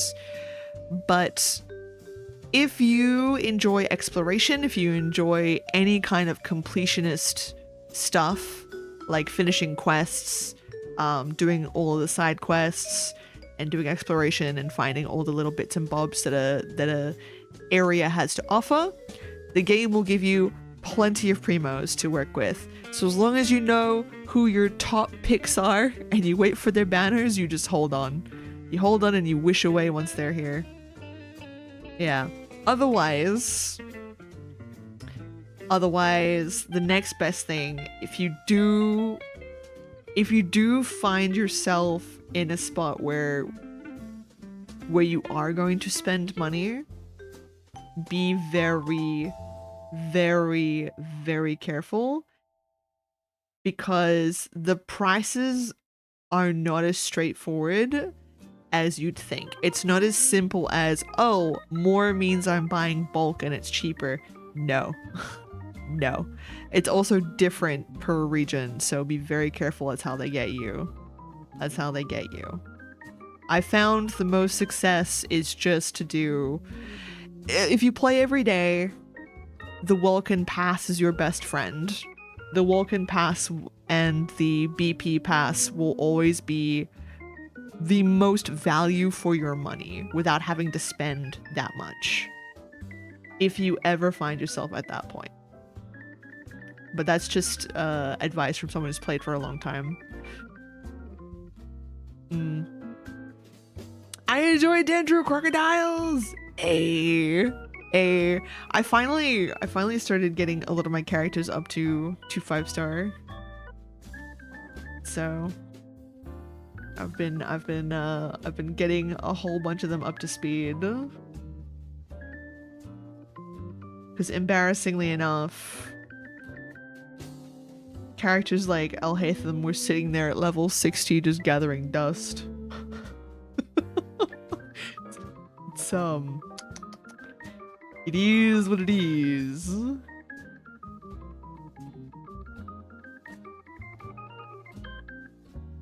But now I have more characters to farm for. It's bad. Cause have you guys seen Lohan? Have you seen Lohan's trailer? What an absolute nut job. What an absolute nut job of a character. Needless to say, I'm pulling for him.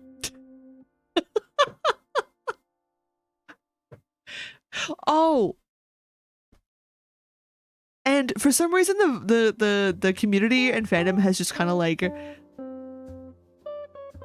all together agreed that he's for some reason Alice in Wonderland rabbit themed. I don't know where people are pulling this from. There's only one reference.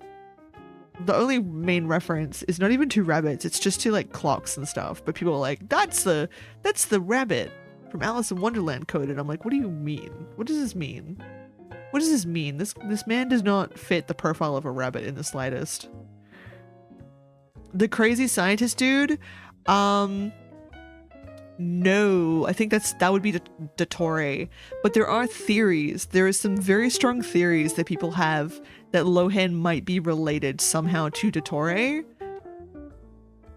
To anyone who's familiar with, I mean, it's pretty early Genshin lore. This is like Inazuma lore, which was the third nation at the time of release.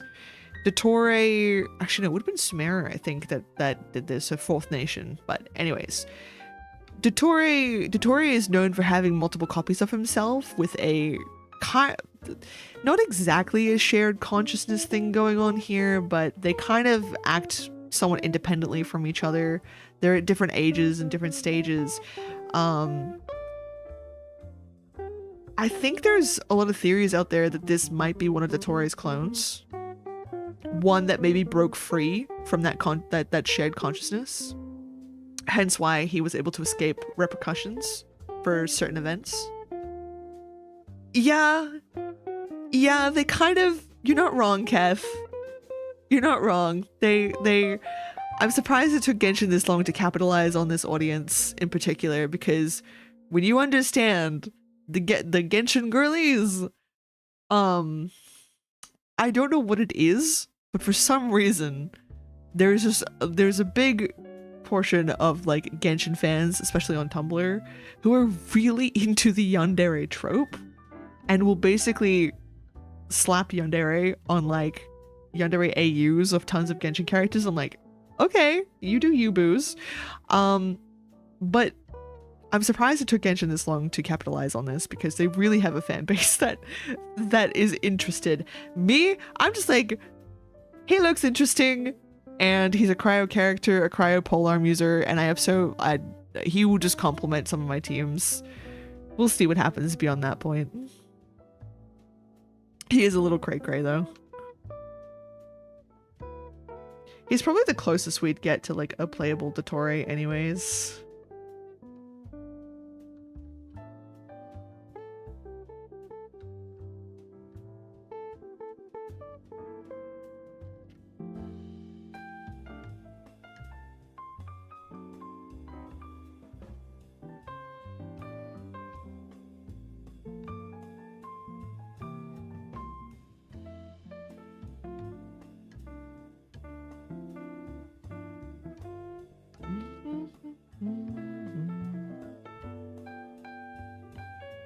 I'm also a yandere enjoyer, but not to this level. He is extreme.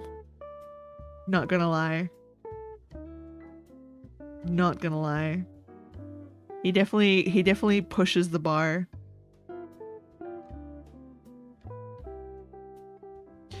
I will say it is strange. I would never normally be interested in these kind of characters. But I think I'm curious. There's something my little story radar is like going off. My little character radar. I'm like, there's something more to this guy. There's something else going on here that they're not telling us. And I think that's kind of the appeal right now, is the mystery for me. More so than anything else. Because like, where the heck did they find this guy? Where did Varka pick up this guy? Genuinely. Where did he pick up this rat? Off the side of the road? They say he was like an ex-adventurer. But that doesn't explain everything. If anything, it just leaves me with more questions. Because what do you mean this guy was an ex-adventurer? What was he doing exactly?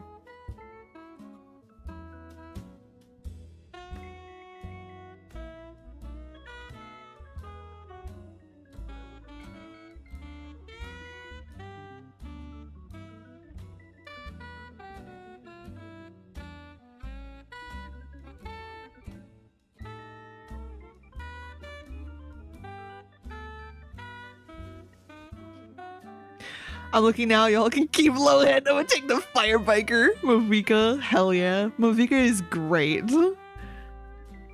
Movika is like awesome.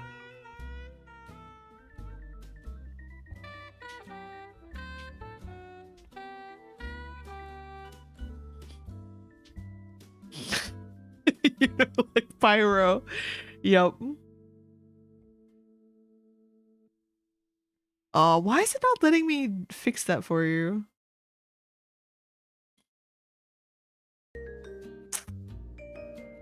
There we go. I'd also tend to enjoy fire over ice. Yeah, that's totally based. I find myself leaning towards cryo characters quite often. I do like a lot of them. One of my favorite 4 stars ever, my baby, my son, Chongyun, my lad, if you will. Yeah. Home field advantage, exactly. Well, it's funny because like I'm very much a cryo enjoyer, but after doing some like quizzes with a friend and doing a lot more talks about like visions and what they mean, I have come to the conclusion that I have been incorrect about what vision I would have. And it is in fact Electro. And it does make sense. Because Electro, it makes sense now because I'm looking at all the Electro characters and I finally get it, right? Electro visions are so visions are supposed to be like the manifestation of like how someone pursues their ambitions more so than anything else, right? It's the how. So they all represent ambition for something, but it's the methodology behind it. And for Electro, it appears to be methodology that is grounded in principles and sticking to your path, right? Doesn't matter what kind of path it is or principles, it's that you have a set of principles and you stick to them while you pursue this ambition. I'm like, okay, yeah, all right, that checks out. That checks out. Ice is still a bit of a mystery. Like cryo is a bit of a mystery. So far all I can really gather from cryo is that they are the oddballs. They're usually the misfits, the loners, or the oddballs. They're usually the characters that are in some way or form there's like a big contrast to them usually. this is actually a super common theme among a lot of the cryos, and you can see it especially in Chongyun. Is like there's normally a huge contrast. Chongyun's whole thing is being, you know, an adept. Well, what was it again? He hunts ghosts and stuff, right, and paranormal things. But the problem with his constitution is he naturally repels them just by breathing, just by existing, because he's got such an abundance of yin energy. No, yang energy, sorry. He's got an overabundance of yang energy. So he just naturally repels all these things, despite wanting to be an exorcist. And he takes it very seriously. He trains really hard. He takes it super, super seriously, but due to his constitution, like, yeah, bless. Can't eat spicy food. Poor lad. Can't even eat hot food. Everything has to be cold. Literally from Shnesnaya, yep. The further I go into Nodcry, the more I'm seeing Nodcry resembling a place like Finland, and Shnesnaya being the Russia of Tibet. Unfortunately, not in a great way, but I haven't gotten far enough in Nodcry to really see all of it. But a friend was giving me a lot of insight to some of it, from her background as someone who grew up in Finland. I was like, oh, you know, I see it now. I see it. I'd want Geo, but I have no idea if that's what I would actually have. Geo is supposed to be, I think it's like about contracts and stuff. Geo is one I'm also not super clear on, actually. I'm not entirely sure how that fits into their ambitions. Look into vision quizzes. So the one that my friend and I did, which we found to be pretty good, it was actually one that you could do inside Genshin, but there's plenty of others online. I just can't attest to their quality. I recommend, if you find any quizzes, the more recent the better. The really old ones are just like people who were really reaching and guessing for their understanding of visions and stuff back when lore was pretty scarce. But yeah, because if you, I don't know, Vartix, if you know, but in Genshin they have that that Wonderland feature, basically the Roblox within Genshin, right? There is a very big popular quiz. If you just search quiz, it'll be like somewhere in there, vision quiz.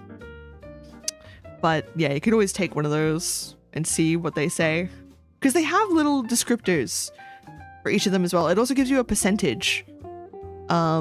You get points in each of the visions, so you can see which was your first one, your second, your third. Mine was pretty even across the board, except Pyro I think was in the negative or something.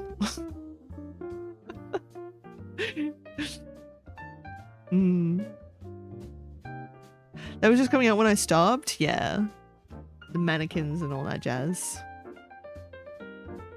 You find a quiz inside the game that turned out to be a good quiz? Yeah, I guess because it was recent. It's I suppose because it's more recent, and so there's just more information for players to draw from. We're still speculating about Cryo though. Nodcry has given us a few interesting insights. I won't say for spoiler reasons, but there's a few interesting pointers that I think leans into my understanding of cryos being the loners or the oddballs. Yes, so just saying. But I don't know how that fits into their ambition. I think it's maybe going solo. Maybe it's that they're willing to forsake their connections for the sake of their ambitions. Well, not forsake connections, but like they will disregard they will disregard the influence of others, maybe. I don't know, this is all just theory. This is all just theory.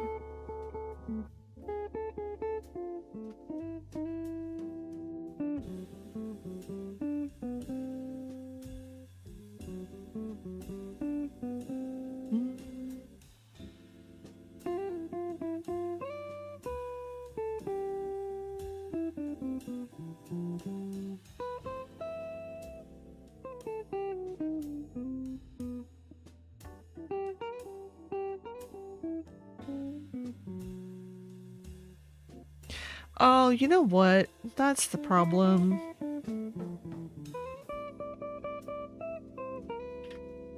This needs to be way different.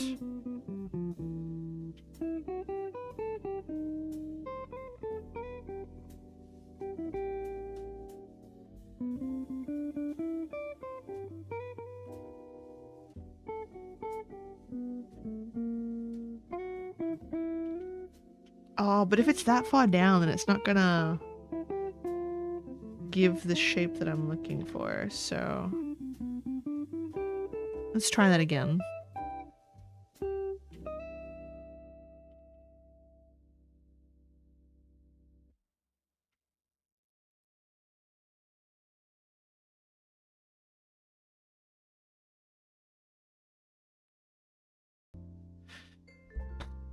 Maybe only one side should be down then.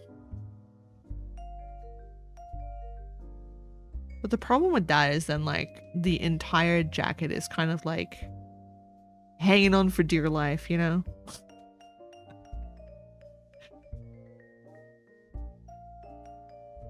Not quite what I'm after.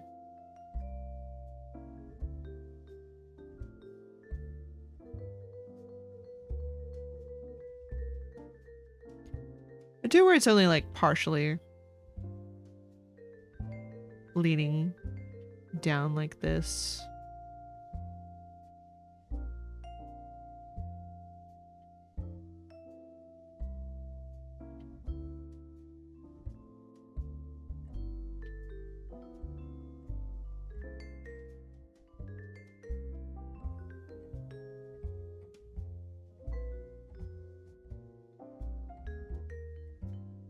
You know, I said we were gonna finish this. That I was gonna make it and we're gonna finish it today.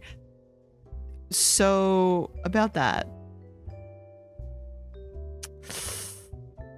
About that. Perhaps we were a little ambitious. Just maybe.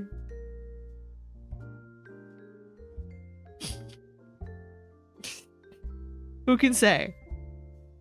Who can say?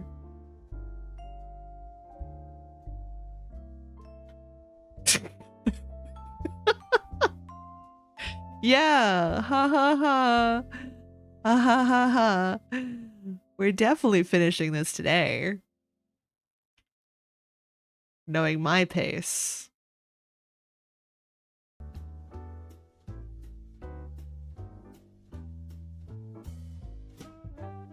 That is totally possible.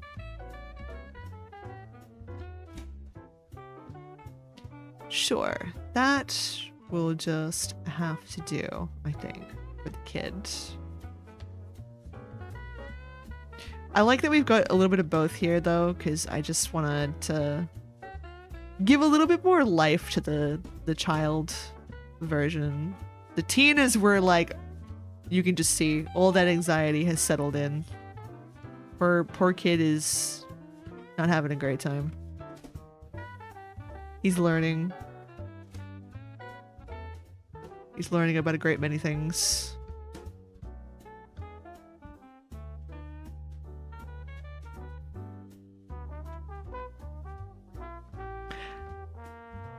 Wow, crazy.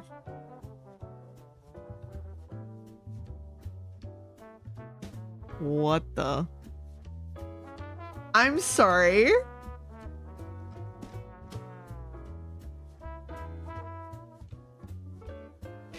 So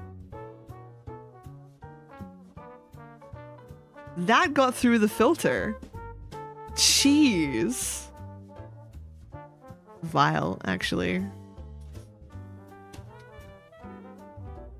Excuse me, let me just make sure I report that. Anyways. The quiz I found told me I'm Dendro? Yo? Wait, that's so cool! I think Dendro was like my lowest one on the quiz that I took. Dendro was extremely low for me. Which was interesting because, like, I don't know why, but I I initially thought that I was Dendro.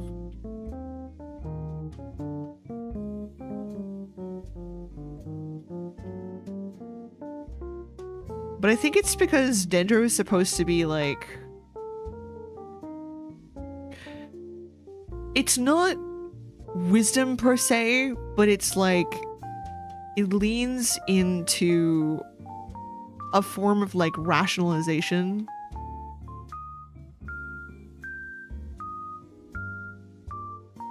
But then you get Kaveh. So it's like, what is the how for Dendro's ambition?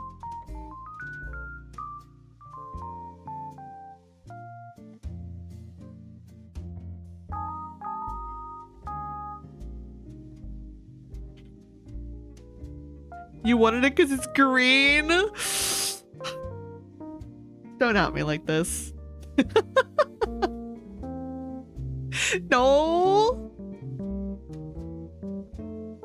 No. It's definitely not why. Okay, I like the green vision. I wanted the green vision because it's green. I wanted the green vision. But Electro has grown on me. Electro has absolutely grown on me. I used to really not be a fan of Electro though.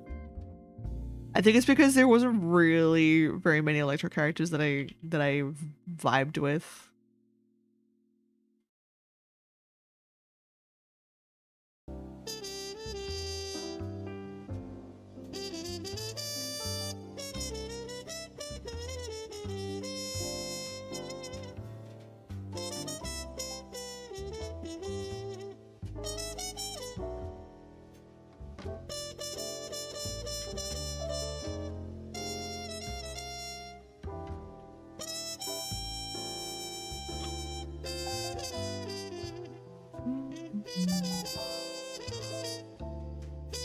Kind of funny because my favorite character is Dendro. Aww.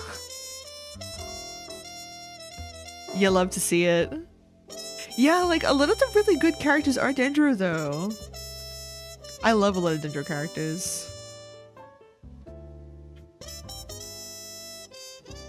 They're just really good. I don't know. There's something really, really appealing about them.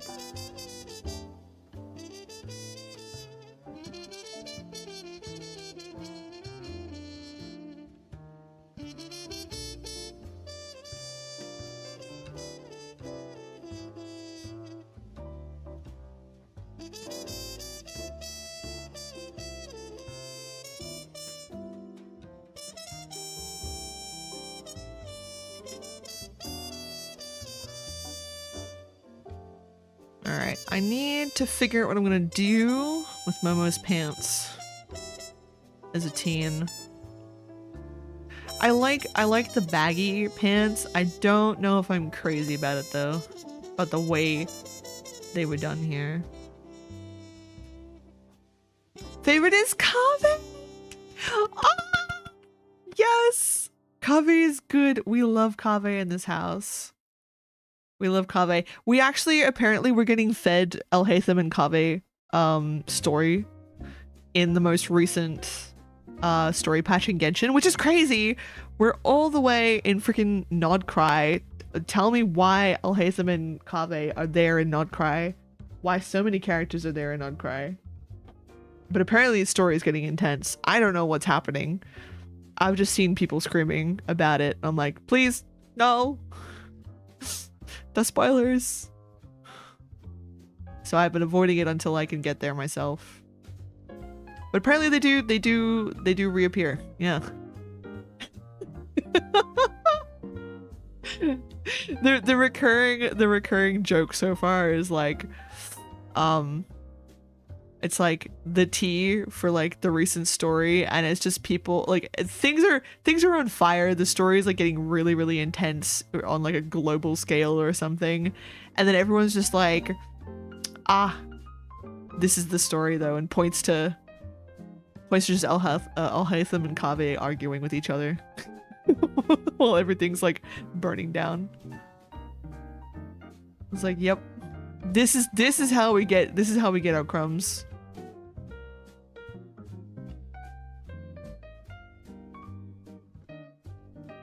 Only in times of great crisis in Tibet do these two reappear.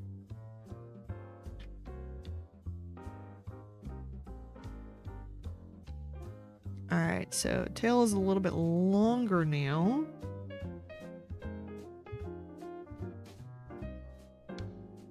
I want them to upgrade to like a nice big hoodie thing. This is just because they get really overstimulated and when they're like around so many people. So the hood is kind of their way to block things out. They probably also have like earphones or something if they really need more than that.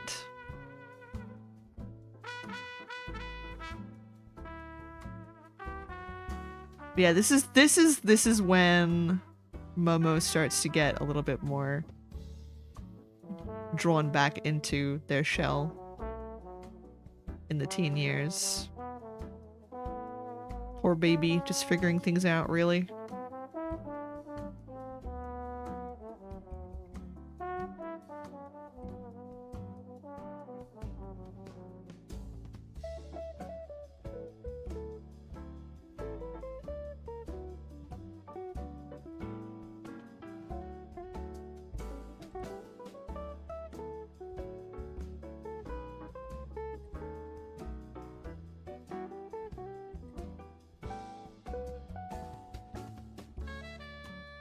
Aloy was a character in this.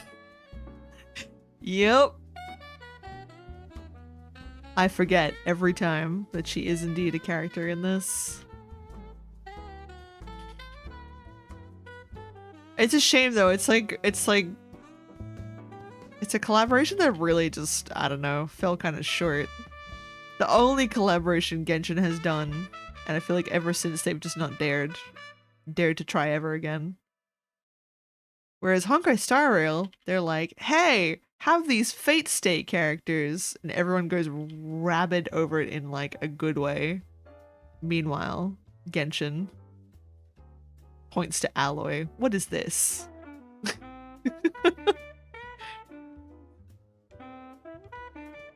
Yeah, because she was that freebie that everyone got. Yeah. I still don't know anything about the game that she comes from. I just know that there's like, it's some kind of post-apocalyptic setting, and there's these weird machines everywhere. Question mark. That's it. That's all I know. Is it a game worth playing? I've heard good things. Horizon Zero Dawn, yes, very good. Poor girl can't catch a break. God, no. Has Robo Horsey. It's post-apocalyptic. Say less, actually. Maybe I should give it a try.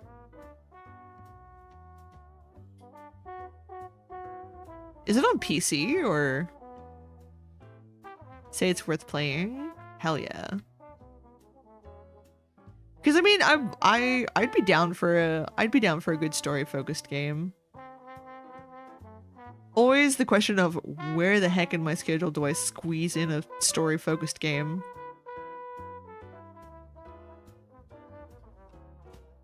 But I can try.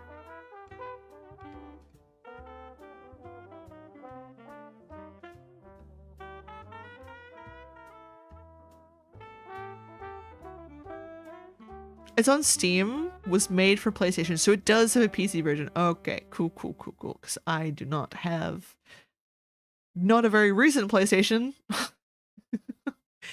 And I would not know where to even begin figuring out how to stream something like that from a console.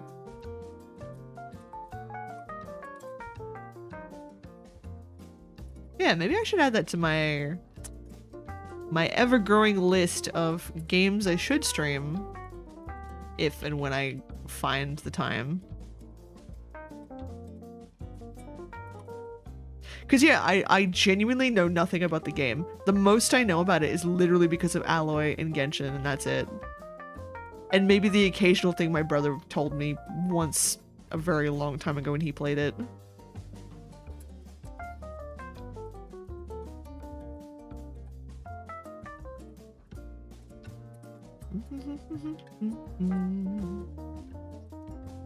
You should? Oh my gosh, the resounding yes. Understood. You can't see it, but I'm saluting. I will add that to my list.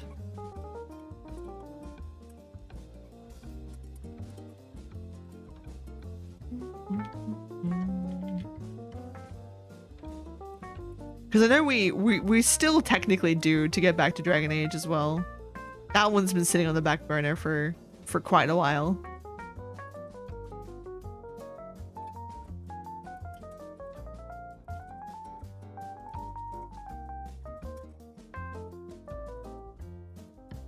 Stares at Honkai Star Rail though. We gotta get through Amphoreys though. I'll not say anything beyond what's already been said because the story is so good and it's very good going blind. Ooh. Ooh. Okay, okay, okay. I'm intrigued.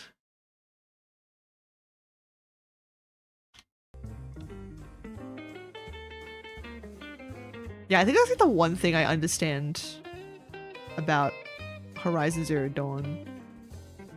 Is it's best experienced going in as blind as possible. So I've avoided everything about it as much as I can. So I will absolutely go in blind.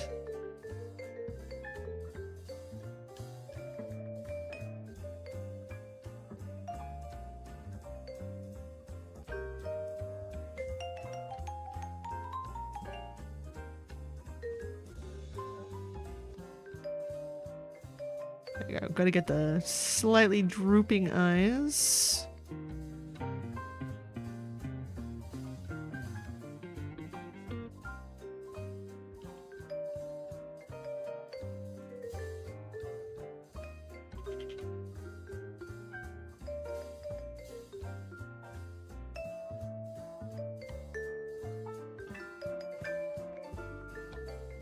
And the robots are hot. Excellent. Bonus points, if you will.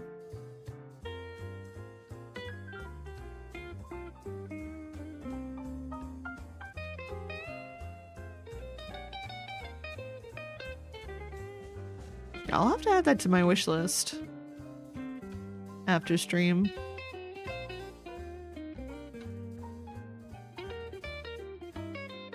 But yeah. If only I had more time, you know? There's so many things I want to stream. I actually have such a huge backlog of there's like a ton of really interesting smaller story and mystery games that I have been sort of holding onto in my Steam library for so long now. And I keep looking at them and going, I want to play them, but I also want to stream them. You know? But with what time?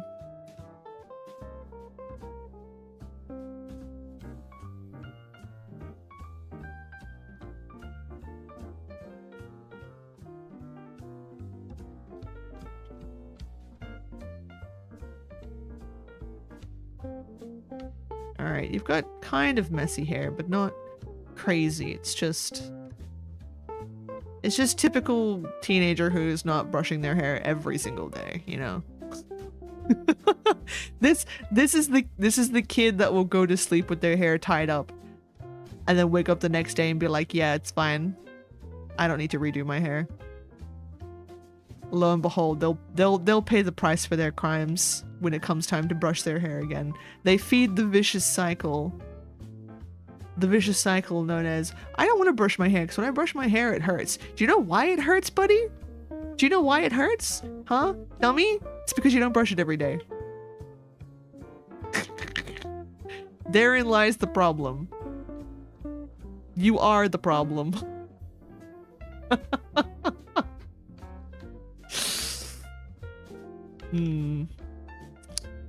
Why do you know so much about this? This sounds awfully hyper-specific. Why is that? Why? What? For what reason?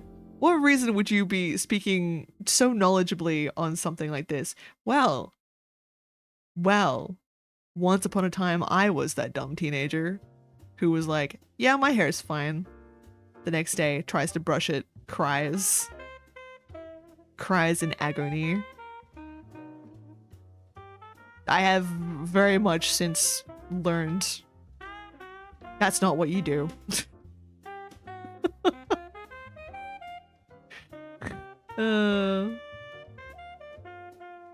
You know, your hair gets knotted when you don't brush it after X amount of time. Crazy how that happens.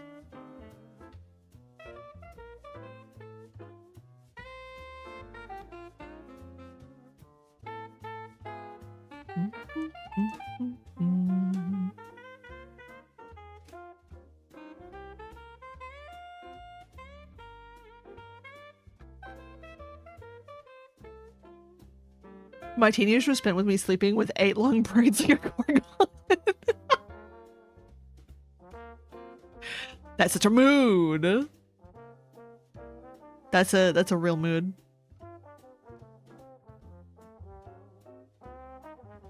Listen, who's got time to brush their hair every day? Not me. JK.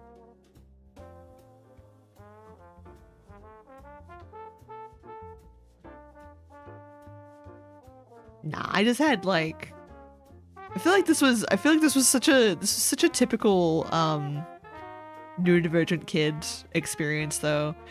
One, it was sensory hell to brush my hair, and two, well, like again, it was a vicious cycle because like you don't brush your hair for like half a day and you've got a few knots, right? And they kind of suck to brush out, and it's like even worse sensory wise, and then it just keeps like feeding into itself, you know, and getting worse and worse and worse, to the point where you get like these awful awful bird nests.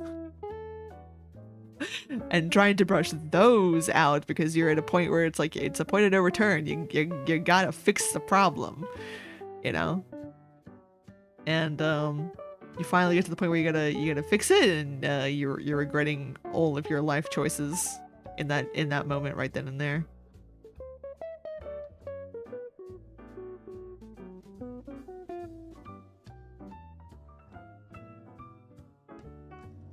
Certainly not thoroughly like I'm supposed to. That's a mood. Also put them in a ponytail, so I usually went a ponytail braids upon each handshake emoji, Kev. Handshake. Yeah. I feel you. Back when I had longer hair, granted this is, you know, not that long ago, so this isn't. I was in the habit of having to brush my hair twice a day at least minimum. Also, the difference it makes when you get the correct brush for your hair, because if you're really suffering even on a good day, you should probably start asking if you've got the right brush for yourself, which I never did for years. But it made a huge difference when I finally got the right brush, because it was like, oh, now I can actually do it every day and not feel like I'm dying. Crazy. But no, I feel you. Back when I had really long hair, I had to keep it braided when I slept. I had to keep it tied up when I slept, and that created so much head tension.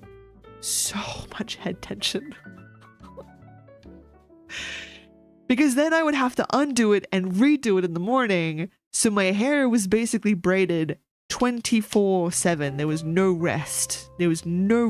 It was just pure compression all the time. Because at that point, you can't sleep with your hair loose. It will just like you'll roll on it and you will tear your hair out and you'll wake yourself up. It's just like, it's a bad time. Not a great time. It's not as glamorous as people make it out to be. It's awful.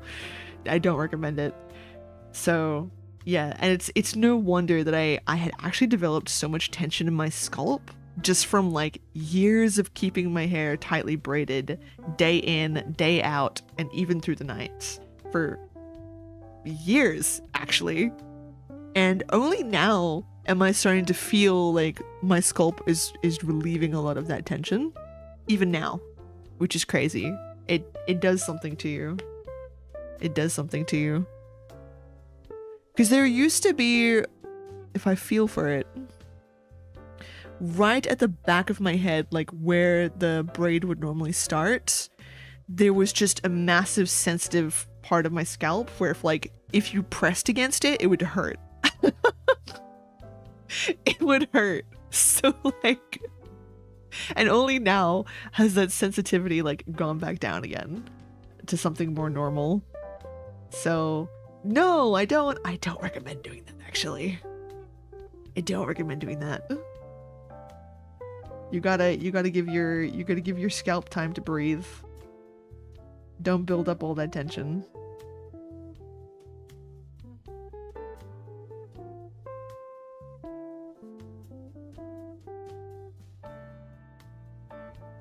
You know what, if we just get a sketch done today, do you think that'd be cool? Do you think that would still be productive? I think it's still productive, hopefully.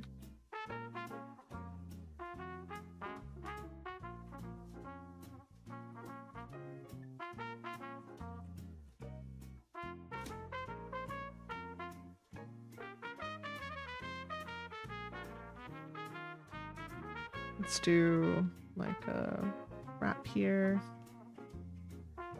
Because we're still carrying on the cloth that kind of like comes around and then over the back of the tail.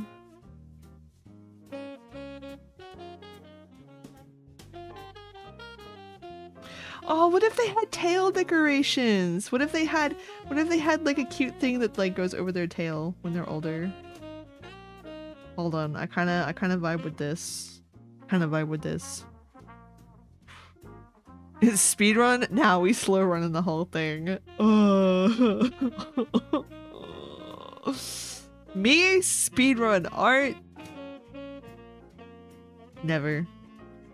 It's less likely than you think. I will take 5 million years on anything and everything that I do.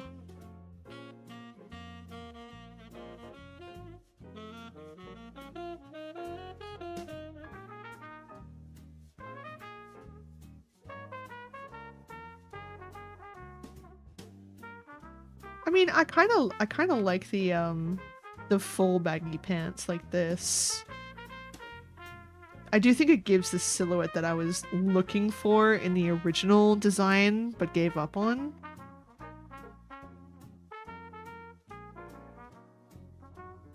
And I do like them being more of a barefoot type of person.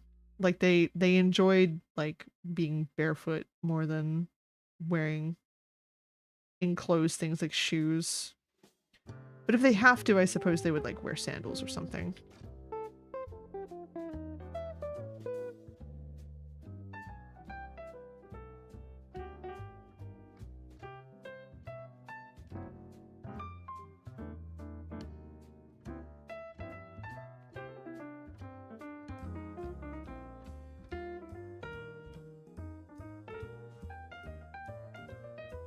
Yippee!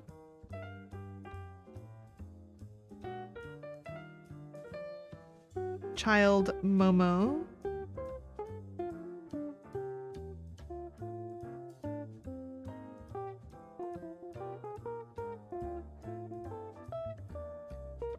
Then we have teen, revised.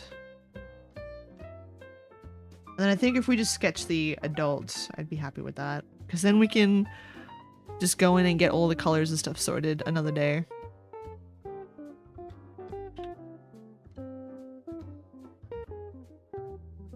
Negative chance? How can it be less likely than 0% chance? So negative it doesn't even happen in parallel universe. What is this? I'm being destroyed. I'm being destroyed. Decimated.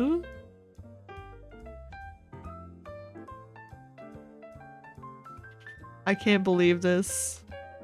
Is this my fate to be the slowest artist alive? Perhaps. Perhaps it just is.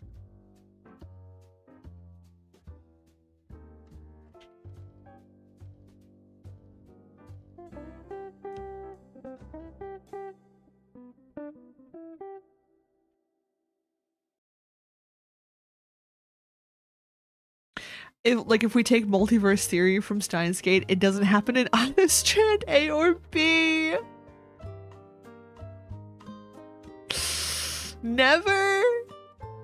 Never ever.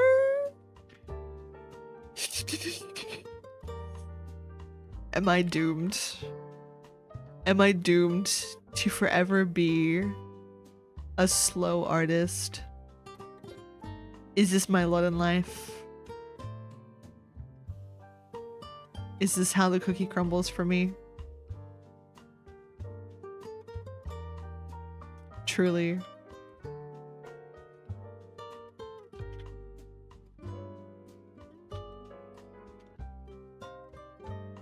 Let's not go that far. You at least finish some pieces, so you aren't the slowest. Okay, you know what? You're right. You're right. I do finish pieces. Sometimes. Disclaimer. And it's more than people who don't finish pieces. So you're correct. You're correct. So why is this thing just so like impossible to do?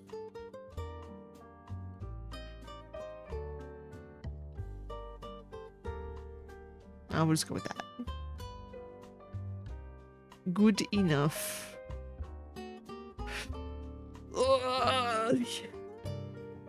At least it's beautiful art. Oh, thank you. Well, I suppose that's the trade-off, I suppose. Taking my time because I want to do it right. I want to do it right.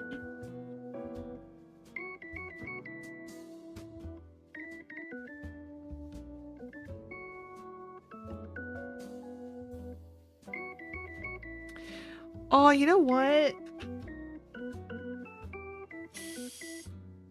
I wanna go take a peek at the old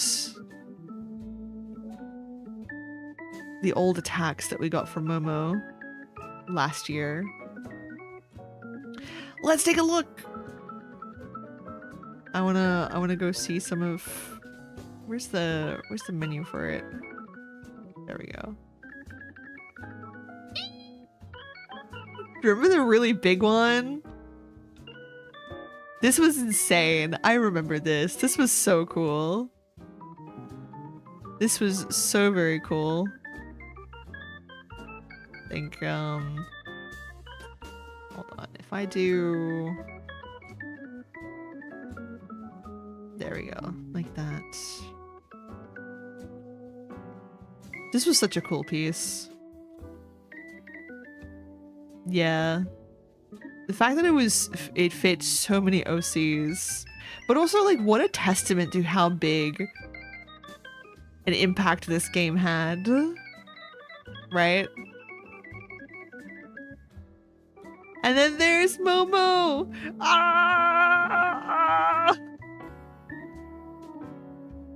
I love it so much. I love that Momo is like consoling someone here who seems to be having trouble with like something. It's just, it's so... Ugh. Because that's crazy. That means this person went through a great deal of effort to at least understand the basics of every character here that they drew, who they are, and like what they would probably be doing. Crazy.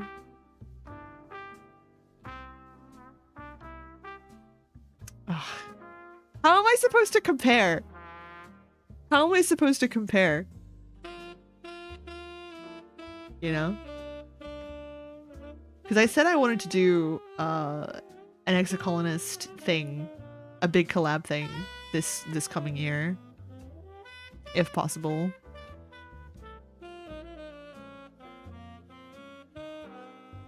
You don't, you just appreciate. True. True. And there was this one as well. Hit you with the marketable plushie beam! Oh my gosh, my heart. It's so full. Seeing little plushie Momo. Ugh. My heart. There's like what? 1, 2, 3, 4, 5, 6, 7, 8, 9, 10, 11, 12, 13, 14, 15, 16, 17, 18, 19, 20 characters here. Not including, obviously, official characters, but very cute.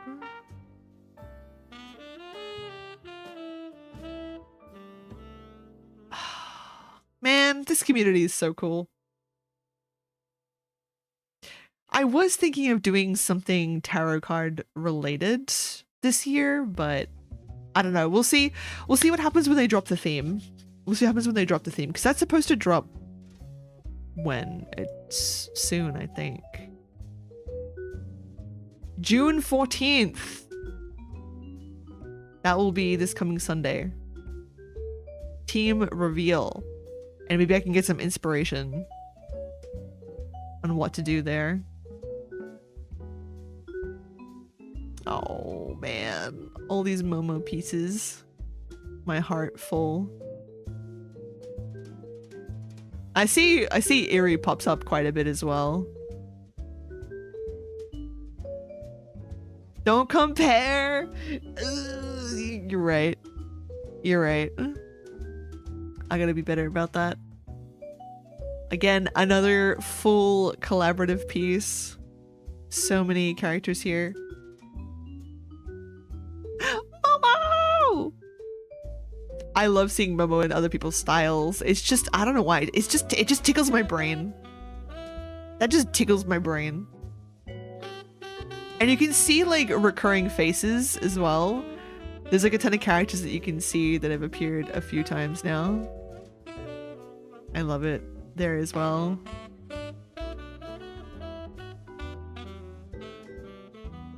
Yep, there as well. There. It's almost like just an art fight alone.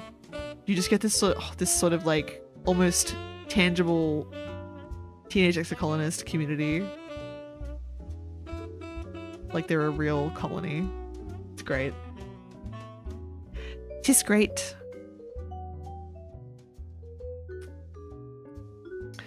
I thought if I like the theme, I might join this year. The initial plan is still skipping. No, that's fair. That's completely fair. It can be really hard to keep up with, and with every year, it does feel like art fight. The pressure really kind of like builds. I think the longer one has been around for. So I totally get that. Also, just like being busy. But I do want to participate just because I know last year it really helped push me just to sort of get back in the saddle for doing more art more frequently. So I wouldn't mind giving it a try again this year.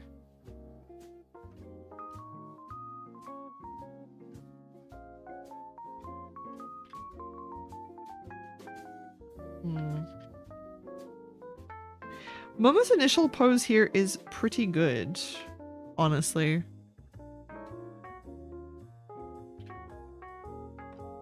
But I would like to give him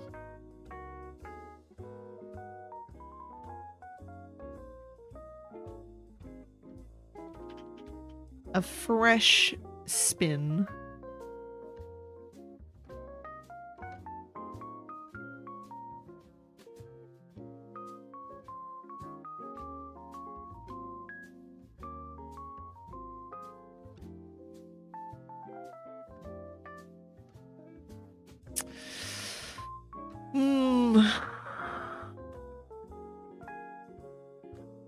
Well, let's see. I'll definitely keep his outfit the same. That's not gonna change.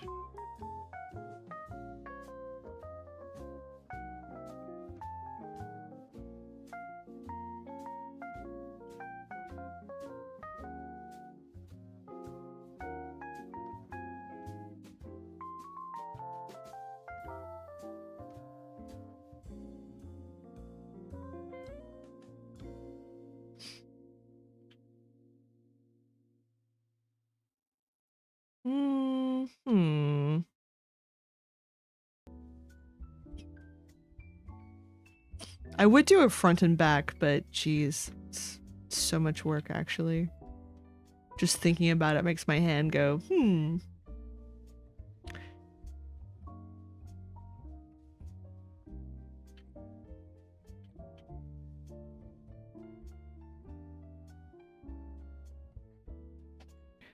Because I figured in this pose, in the first piece, I remember doing like paper and pen because I remembered there was a piece in the game where they mentioned that with technology wearing out and not having enough, like not having the right materials to reproduce certain technologies, especially things like holopalms and stuff like that, right? For newer generations, they were gonna have to like start learning to use paper again. More traditional methods of data keeping. So I figured it would be pen and paper by the time Momo is an adult. But it just feels so... I don't know. Should I have him hold pen and paper here?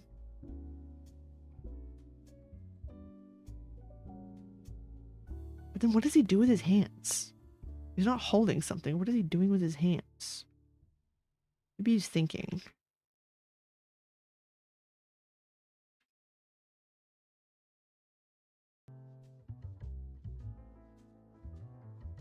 Yeah, let's give him a contemplative, bit of a contemplative pose.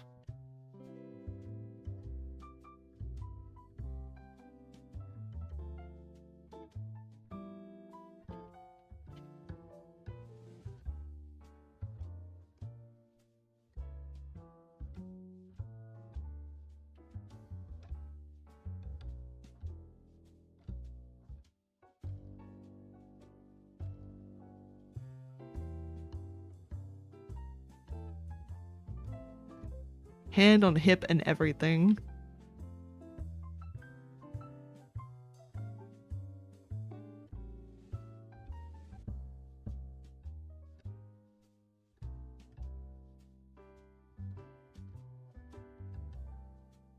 Oh yeah.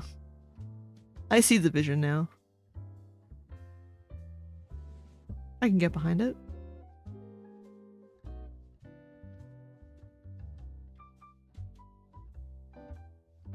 We can make paper from mush logs. True. That's what they were doing. I think it was maybe implied that mush logs were kind of like a great resource, not only for construction, but like they could use it for other things like paper too, like paper production, which is very cool. It's very cool.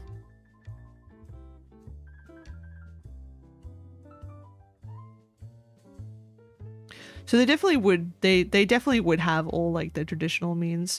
It just feels like, I don't know, Momo feels like a guy that should be holding up like a digital screen. If he lived in our era, I think he would have like a screen on hand.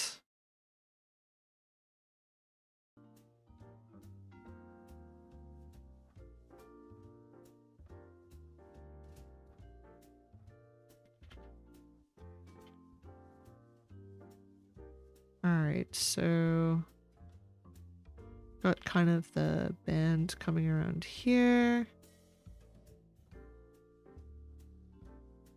And then the reason why he probably has this kind of aesthetic of clothing, at least in my mind, it was kind of like the colony was considering itself experimental in the fact that it tried to detach from a lot of like of Earth's original culture, but they still had access to like movies and resources, you know, to sort of like learn what Earth was like culturally. And so I imagine that like a lot of these kids would have grown up like watching movies or, you know, seeing all these different kinds of people, and the kind of clothes they would wear, and probably taking inspiration from that, right? I imagine Momo probably got his hands on a few of those like Chinese dramas or something, and he just like, or like the wuxas or the shanshas, and he looked at their clothes and he was like, damn, I kind of like that. He's like, that's cool. I really like those flowy clothes. They look really comfortable. And thus he became obsessed with having very loose flowy clothes, because it's all comfort. It's a little bit of style, but it's mostly comfort.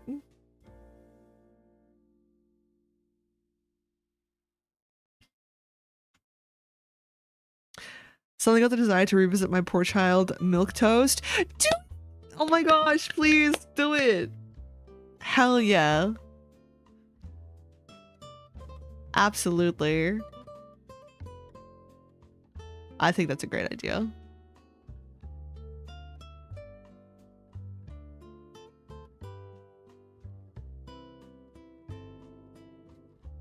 Let's see.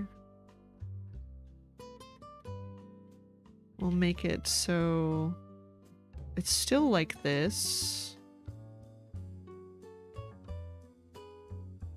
Jeez. You know what? After Momo goes on tea, he just like, the growth spurt is insane. Man shoots up like a tree.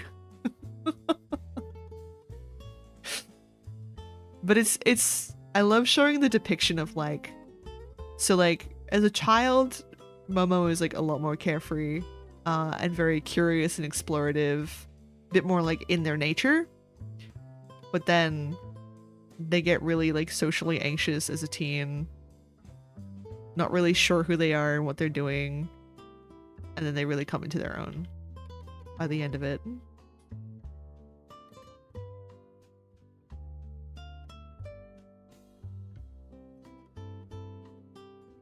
The full coming of age circle, if you will.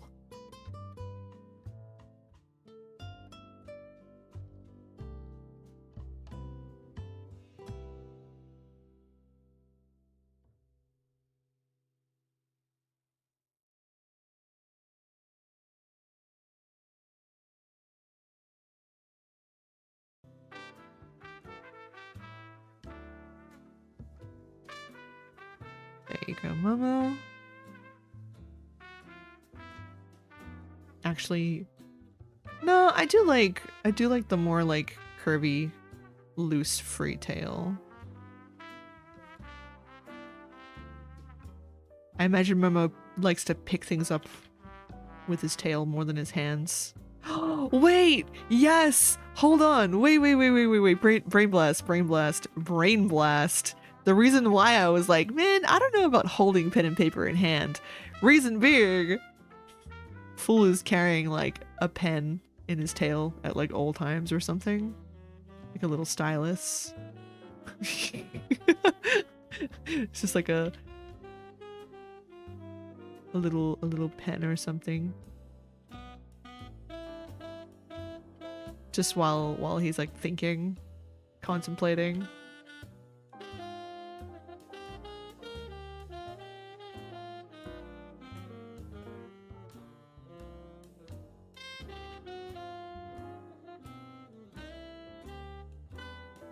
He just does that sometimes. Not even to actually like use it. He probably just likes holding things in his tail as like a stim, I imagine. Like just like he would just like roll it back and forth in his tail or something.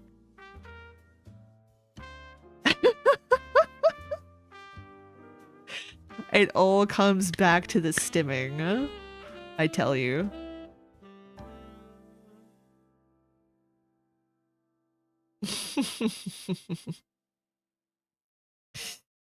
Yes. All part of the master plan.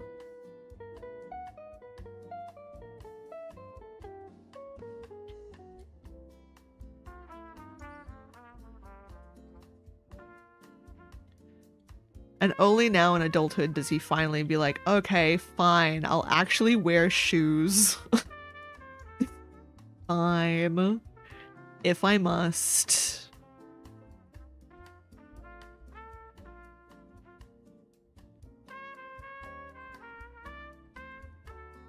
If you insist.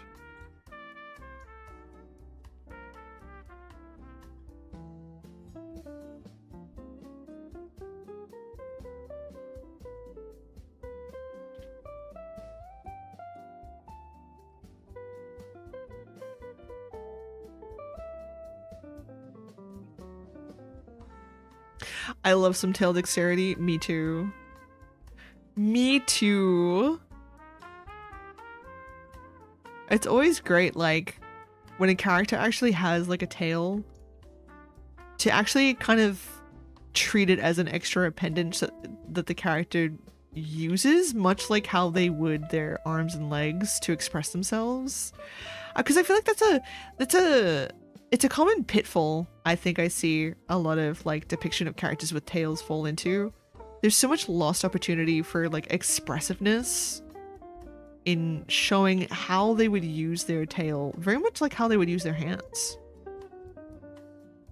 Whether that's like an extension of their habit of stimming, or like maybe to show like body language. I don't know, just lots of things.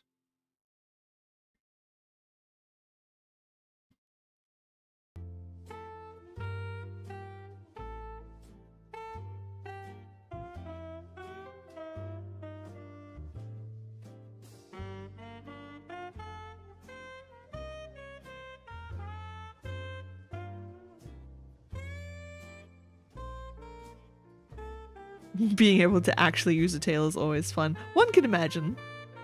One can imagine.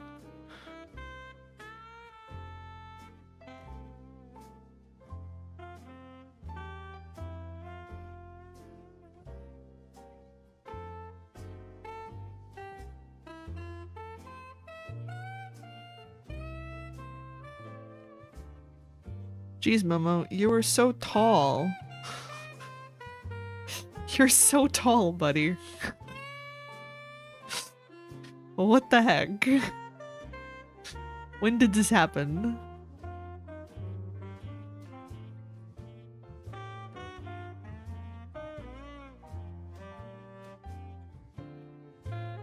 Right, so you need the pattern on this side and the pattern on this side.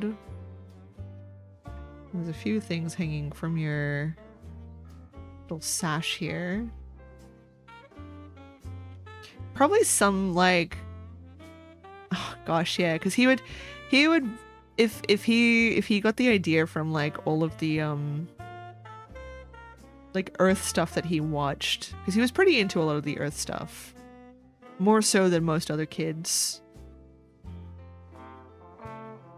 He would probably want to imitate their fashion a little bit. And I think it'd be really cute that like all of this stuff is just stuff he made himself. Because after a certain point you don't have the nano printer anymore, right? You gotta go make things yourself. And if this is made from like crystal or like a gemstone, would probably make it from have to make it from Vertumen crystals or what they can find. So it would truly be unique to this planet. Which begs the question, what color could it possibly be? Probably green. Knowing the color palette going on here. I'm not biased for green. I don't know what you're talking about. I would never do such a thing.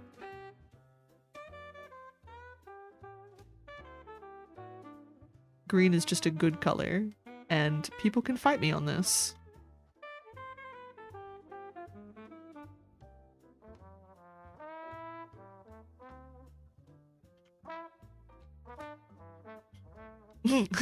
Yeah, imagine. I mean, I'm saying that for you guys. Obviously, I know what it's like. But I'm assuming I'm the only one here with a tail.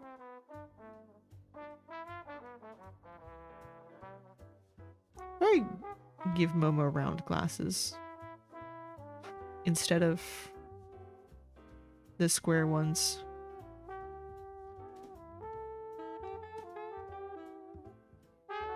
I do think it would suit him better.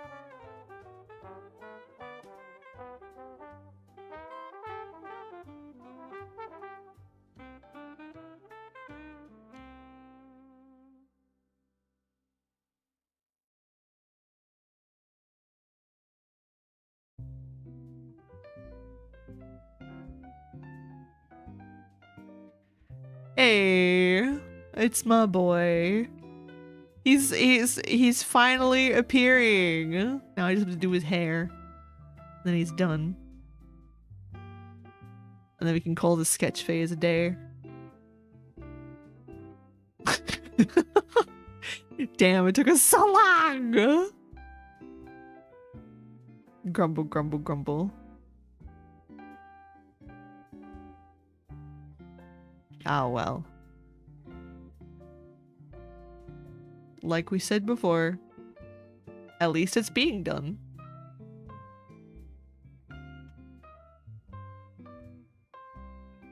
Green bias detected. Shocker, I know. Shocking! The green VTuber has a bias for green.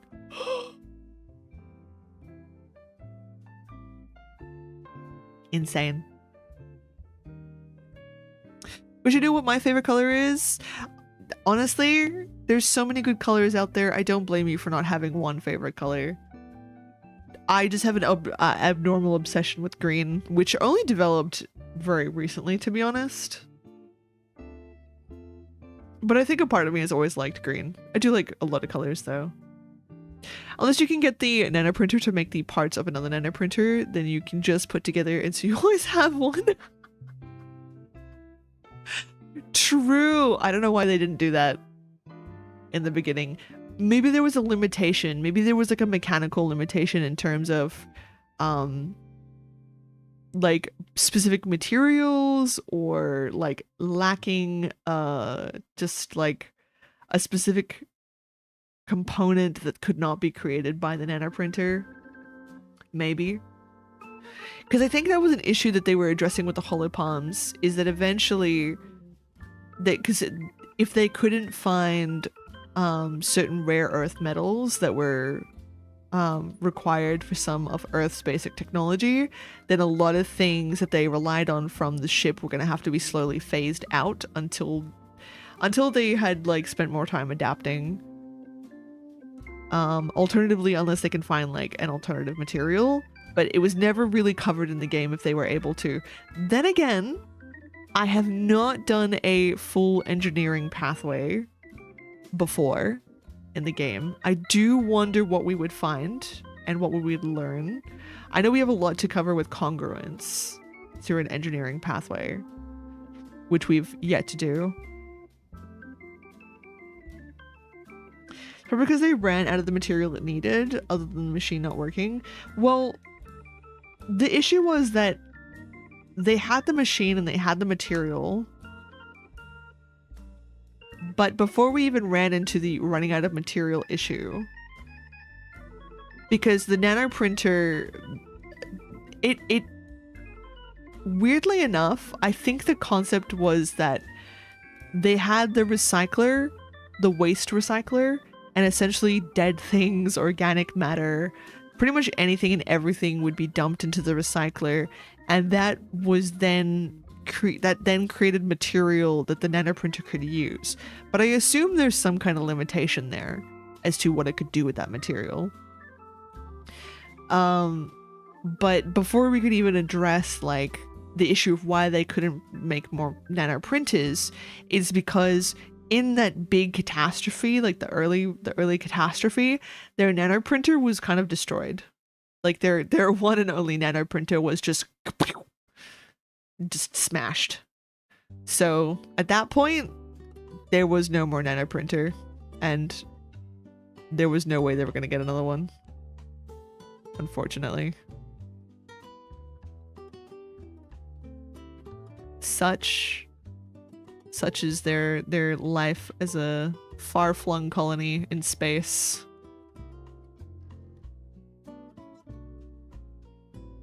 A terrifying prospect if you really think about it.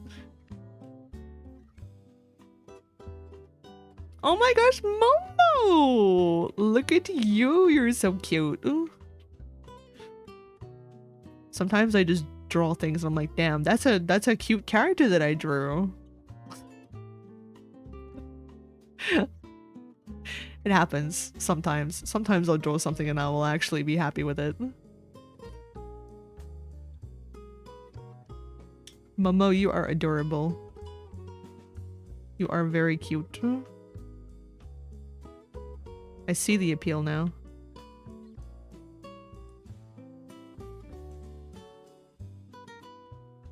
So Momo actually has the kind of hair where I should probably depict this in his reference sheet. When his hair is down, so if we just do like a little quick example, it's got loose hair here, ear here, horns. So say his hair is down, it's kind of like in 3 layers. So you've got the first layer of chopped hair up here, a second layer of hair down here, which should be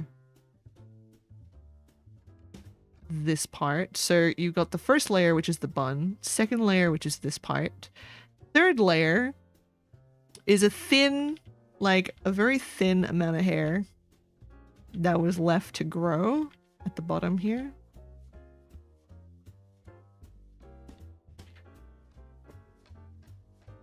Which, let me just figure out how this would look. Because I actually had a friend in high school who had hair very similar to this, except it was 2 of these that were always braided, essentially, and it was always super long.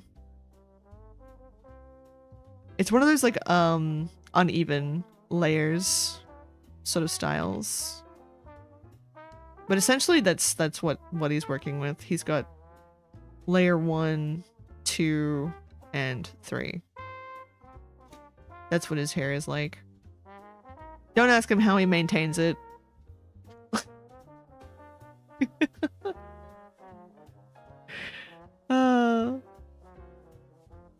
In all honesty, it was probably because they ran out of the material. Full engineering was one of the few I did do, but I don't remember if they addressed that or not. Oh, okay. Yeah, I'm kind of skeptical if they would have. I think it's a case of like, if the game was to address it, I feel like going down the engineering pathway would be one of those ways to learn about it.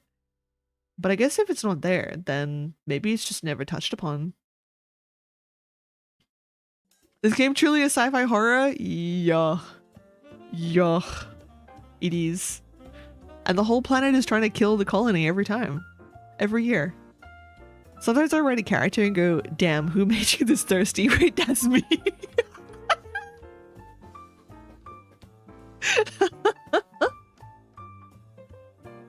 True.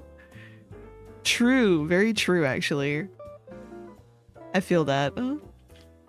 Me looking at some of my most recent character designs. Oh, speaking of. Let me save this before I forget. because that would be really awkward to lose this now. Okay, good. So, I was working on offline. I was working on another character sheet. It's not finished yet. It's not finished yet. But nah, my vile man, my foul scummy villain. So this is Jingshun. He is how do I describe him? He was kind of a necessary evil in some stories that I were writing. And I remember, like, at the time of writing him initially, I didn't really like him personally. I didn't really feel very compelled by him. I just didn't like him. I was just like, blech, evil guy. But then recently I delved a lot more into building his character and deepening a lot of his lore and his motivations as to why he is the way he is. And I have done a full 180. He is getting the OC reference sheet treatment because I love him. I love this foul man. Scummy villain, tell me more. So he is, to sum him up, he is two-faced, cunning, socially intelligent. What drives him is that he seeks power and respect, not out of any maliciousness. No, power and status and rank are matter of survival for this guy. This is just a fact of life for him. It's nothing personal. For him, it's because in the environment that he was raised in, it was a very strict, authoritarian, hierarchical structure, both in family and the society that he grew up in. And unfortunately, he's someone who lived by, like, basically the nail that sticks out gets hammered down, right? He was very much obeying the status quo. He tried to do right by what was expected of him socially while trying to climb the ladder, and he failed every single time because he watched his, like, the positions he gunned for get taken away from him again and again and again. He kept getting knocked back and down over and over and over again, and he could not understand why. Like, what was he doing wrong? He was very capable, very intelligent, but it's only when he learns that the people who keep beating him are the people who are willing to go the extra mile and do things, to do more cunning things, to be more shady, to do underhanded stuff, right? And so he finally adopts a more cunning approach to things. It's a case of, right, well, if that's what it takes, right? Because this is a matter of survival.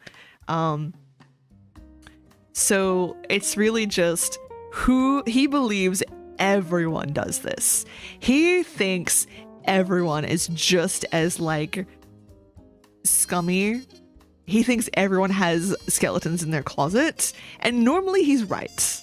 Normally he's right, and he learns to exploit this, all while keeping face, because he's learned that the people who come out on top are the people who hide it better, right? If you can hide your skeletons better than everyone else, you win the game.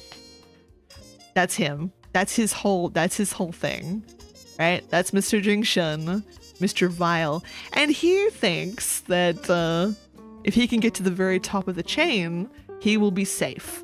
He thinks that nothing will bring him safety and peace of mind other than reaching the very top of the chain, right? So he doesn't realize it. He thinks he's doing this not out of maliciousness, right? But really, there is this deep-seated bitterness and jealousy boiling under the surface of this man. Like, beneath that smile, there is a lot of bitterness and a lot of jealousy towards others, especially those who perform better and don't seem to have as many skeletons in their closet, right? He finds them especially irritating. So, Premium sun material. Yeah.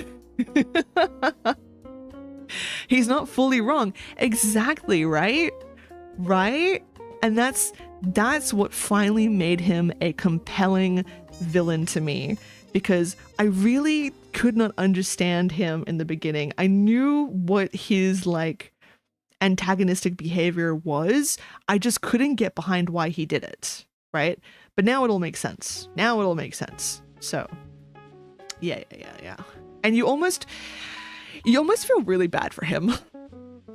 You almost feel really bad for him because it's like, yeah, he's not wrong. To some degree, like he sees the world through the lens of power will always be like his way to safety, because people like if others are going to wield power and abuse it, he doesn't question the system of power that allows people to abuse or to crush others beneath them. He questions why he's not up there, right? That's his approach to things, which is well, I can't say it's the most mentally healthy approach, but I mean, you can see how he went from point A to point B. So yeah, Mr. Jinxion, my vile man. If he were an animal, he'd absolutely be a fox. For very obvious reasons. I don't know if I have, oh, I might actually. Because this isn't colored. But I had a really old reference. So this was just an update to it. Let me see if I can find it. I believe it was tucked away in here. Yes, it was. Copy that. Ba-bang!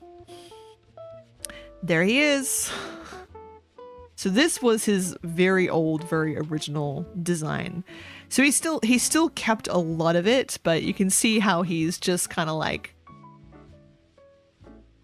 he's really come into his own from that to this. Like, he feels a lot more fleshed out. That's a sidetrack, but I did the vision quiz and I have a delusion. You have a delusion?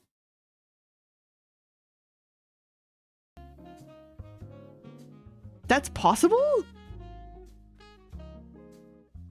That's possible to get in one of these quizzes? Okay, spill the tea. Spill the tea. So what's your delusion? I actually completely forgot that delusions are a thing. Because they're like the antithesis to visions. They still grant power, but they're very much like a corrupting force almost. I think that's really the extent of what I know.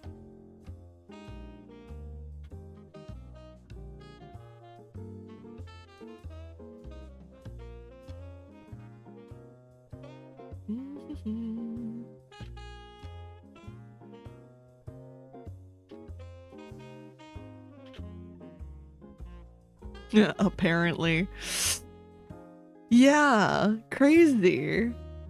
I wonder if we probably did very different quizzes, but I mean, I'd have to ask my friend which quiz we did, because I don't fully remember which one it was. I just know that it was on Genshin in the thing, but I'm sure there's many like iterations out there now that Wonderland has been out for a while.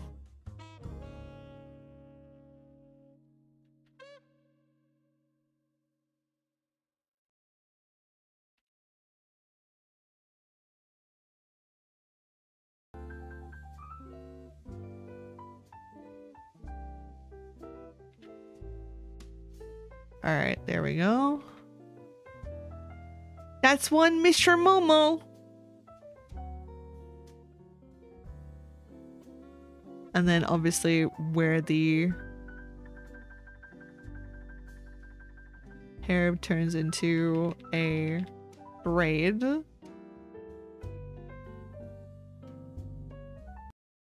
It's like a little bow.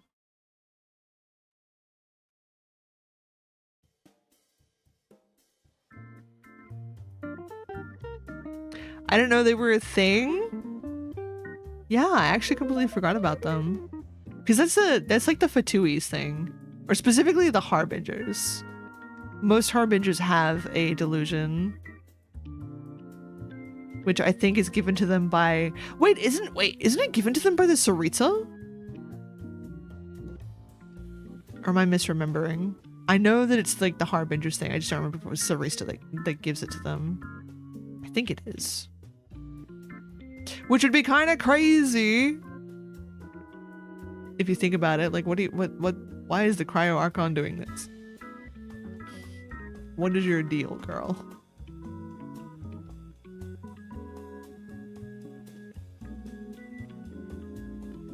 Feeding people delusions.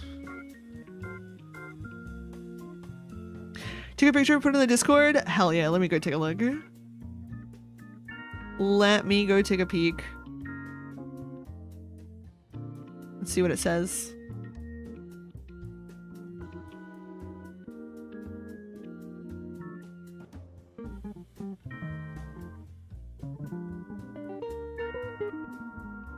Oh my gosh, wait! You actually did get a full-on delusion score. That's insane! Oh my gosh, wait, no, this does look like the quiz that my friend and I took, because the Pyro Hydro score. Yeah. What? Whether from failing to reach the unknown ambition expected of a vision wielder, or perhaps missing the notice of the gods above, you found yourself lacking the blessings of Celestia. However, this world still offers the wanting a path to fulfill their desires. A delusion is a Faustian tool that attracts enterprising warriors like moths to a flame. With an unrivaled accessibility, and any individual may soon find within their reach goals once they thought impossible. Though they may change the world, can someone who takes such shortcuts truly find the power to change their fate? Right, because delusions are like, they grant you all this power, but they come usually at such a steep cost. Either to like your own lifespan or other things. It's literally a shortcut for a reason, right? That's crazy. Kinda goated for getting a delusion though. Didn't even know that was possible. Congratulations, question mark?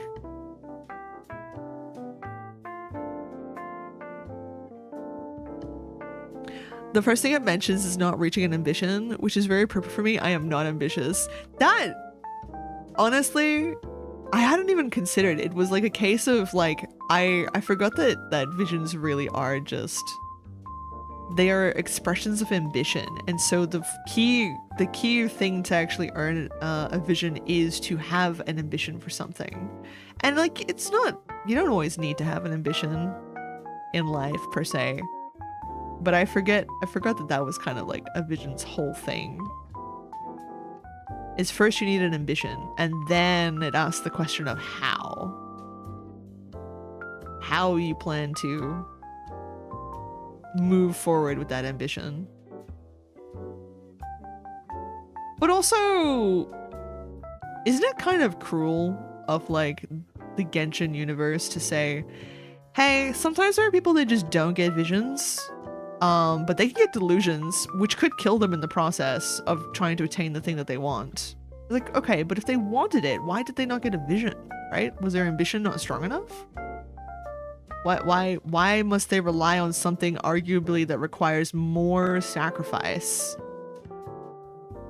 and determination to use in order to achieve their goals? There's something messed up there, lore-wise. And I do hope they explain that a little bit more. Hopefully with like going into Nodcry and eventually Snezhnaya, I'm hoping we get some of that insight. For the record, my next highest score was a 20 Animo. Yo! Animo user spotted points. I mean, you can always take the highest of the visions to know what your vision would be, I suppose. Animo makes sense though, because Animo Animo is ambitious, ambition, but the how is usually associated with freedom, right? Freedom and flexibility and sort of just going with the flow, right? They're more willing to go with the flow towards their ambition than to like fight the currents. They go where the wind takes them, literally.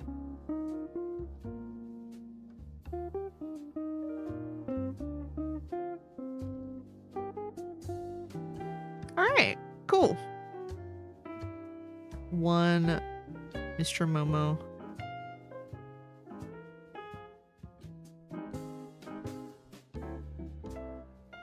This brush is literally perfect for the scale effect, I'm realizing.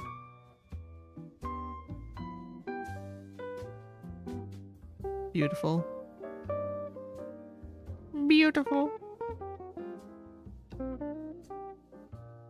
But yeah, I'll probably take a break once I'm done with this sketch fully.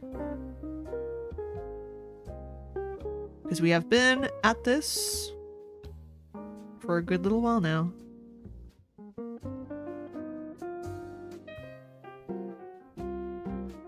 Vartix is very chill. Makes sense. Checks out. Checks out.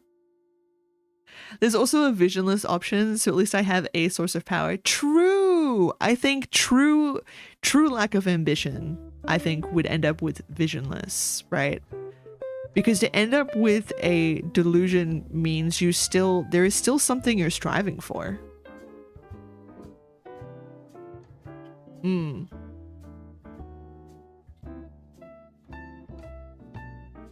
Very much roll with the punches, as I prefer to put it. Yep. That's animo, alright. That checks out. Yeah. It's funny, because my friend also had a bit of a... What is it? Bit of a surprise with the vision test. Because she had always attributed herself to, like, pyro, or something more along that nature. And then we took the quiz and she was just straight animo. She was just straight animo. And in hindsight, I'm like, okay, yeah, that does make sense, actually. That does make sense. She fits the bill. Ugh.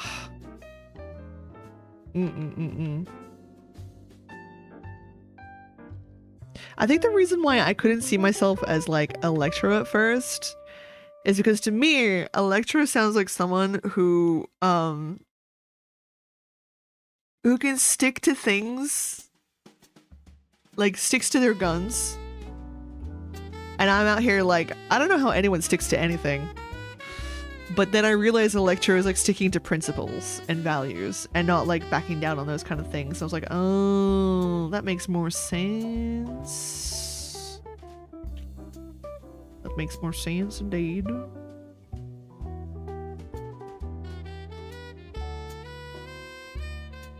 Because you look at someone like Sino, right?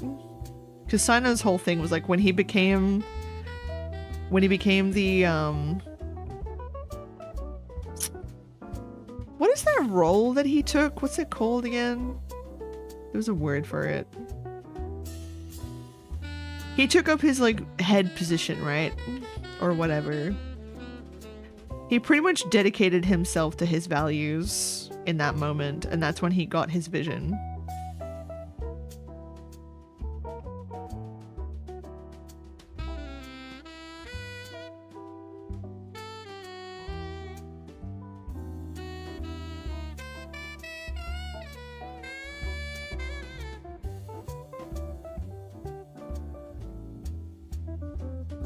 Yippee!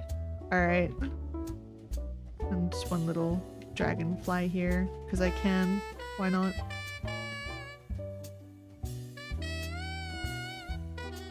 Cool. That is enough art for me. That's enough artsy fartsies for me. I say I'm wise, but am I really? I would never know. Old man is very principled though. I guess so. I guess I'd have to say I am. I do hold myself to a high standard. Probably too high a standard.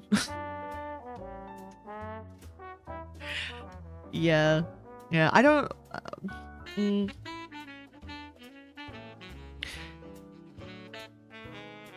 Yeah. Because I think someone described it as integrity as well. And I was like, okay. That can fall under a lecture. I can see that. Because it's like, you hold yourself to a certain self-respect and you don't really back down on that. You don't really back down on that. And that definitely makes sense for little electro characters. I used to be so confused by them.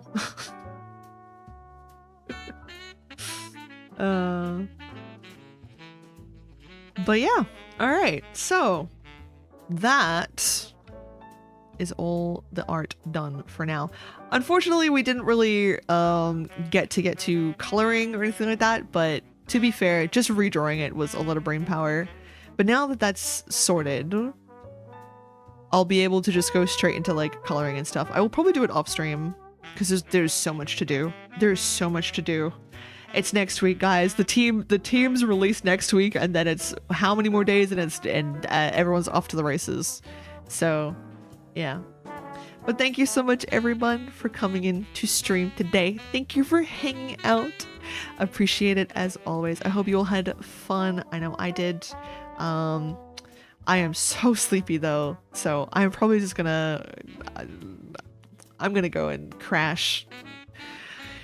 I'm gonna get some food, and then I'm gonna go and catch up on some much needed sleep so I can be raring to go tomorrow for some more Honkai Star Rail.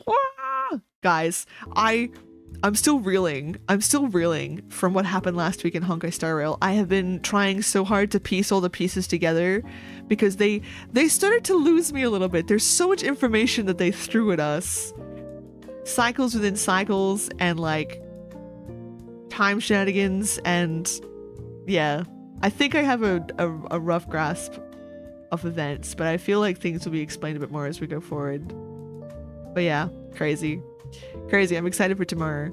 As for Wednesday, we will be trying our hand at Baldur's Gate 3. It's not 100% guaranteed that crowd control is gonna work, but I've been testing a few things and I'm hoping it holds for Wednesday, so we will see. We will see. If for some reason things fall through on Wednesday, I'll have a backup in case, like maybe crowd control peak or something like that. We'll keep it under the crowd control umbrella, but I will make it as cheap as possible so people can just cause hell. Yeah. Thanks for streaming. It was a good time. Have a wonderful time zone. Yeah. Thank you. All right. Have a wonderful rest of your morning, evening, afternoon, whatever time zone you're in. Take care, everyone, and I will see you around. All right. Bye.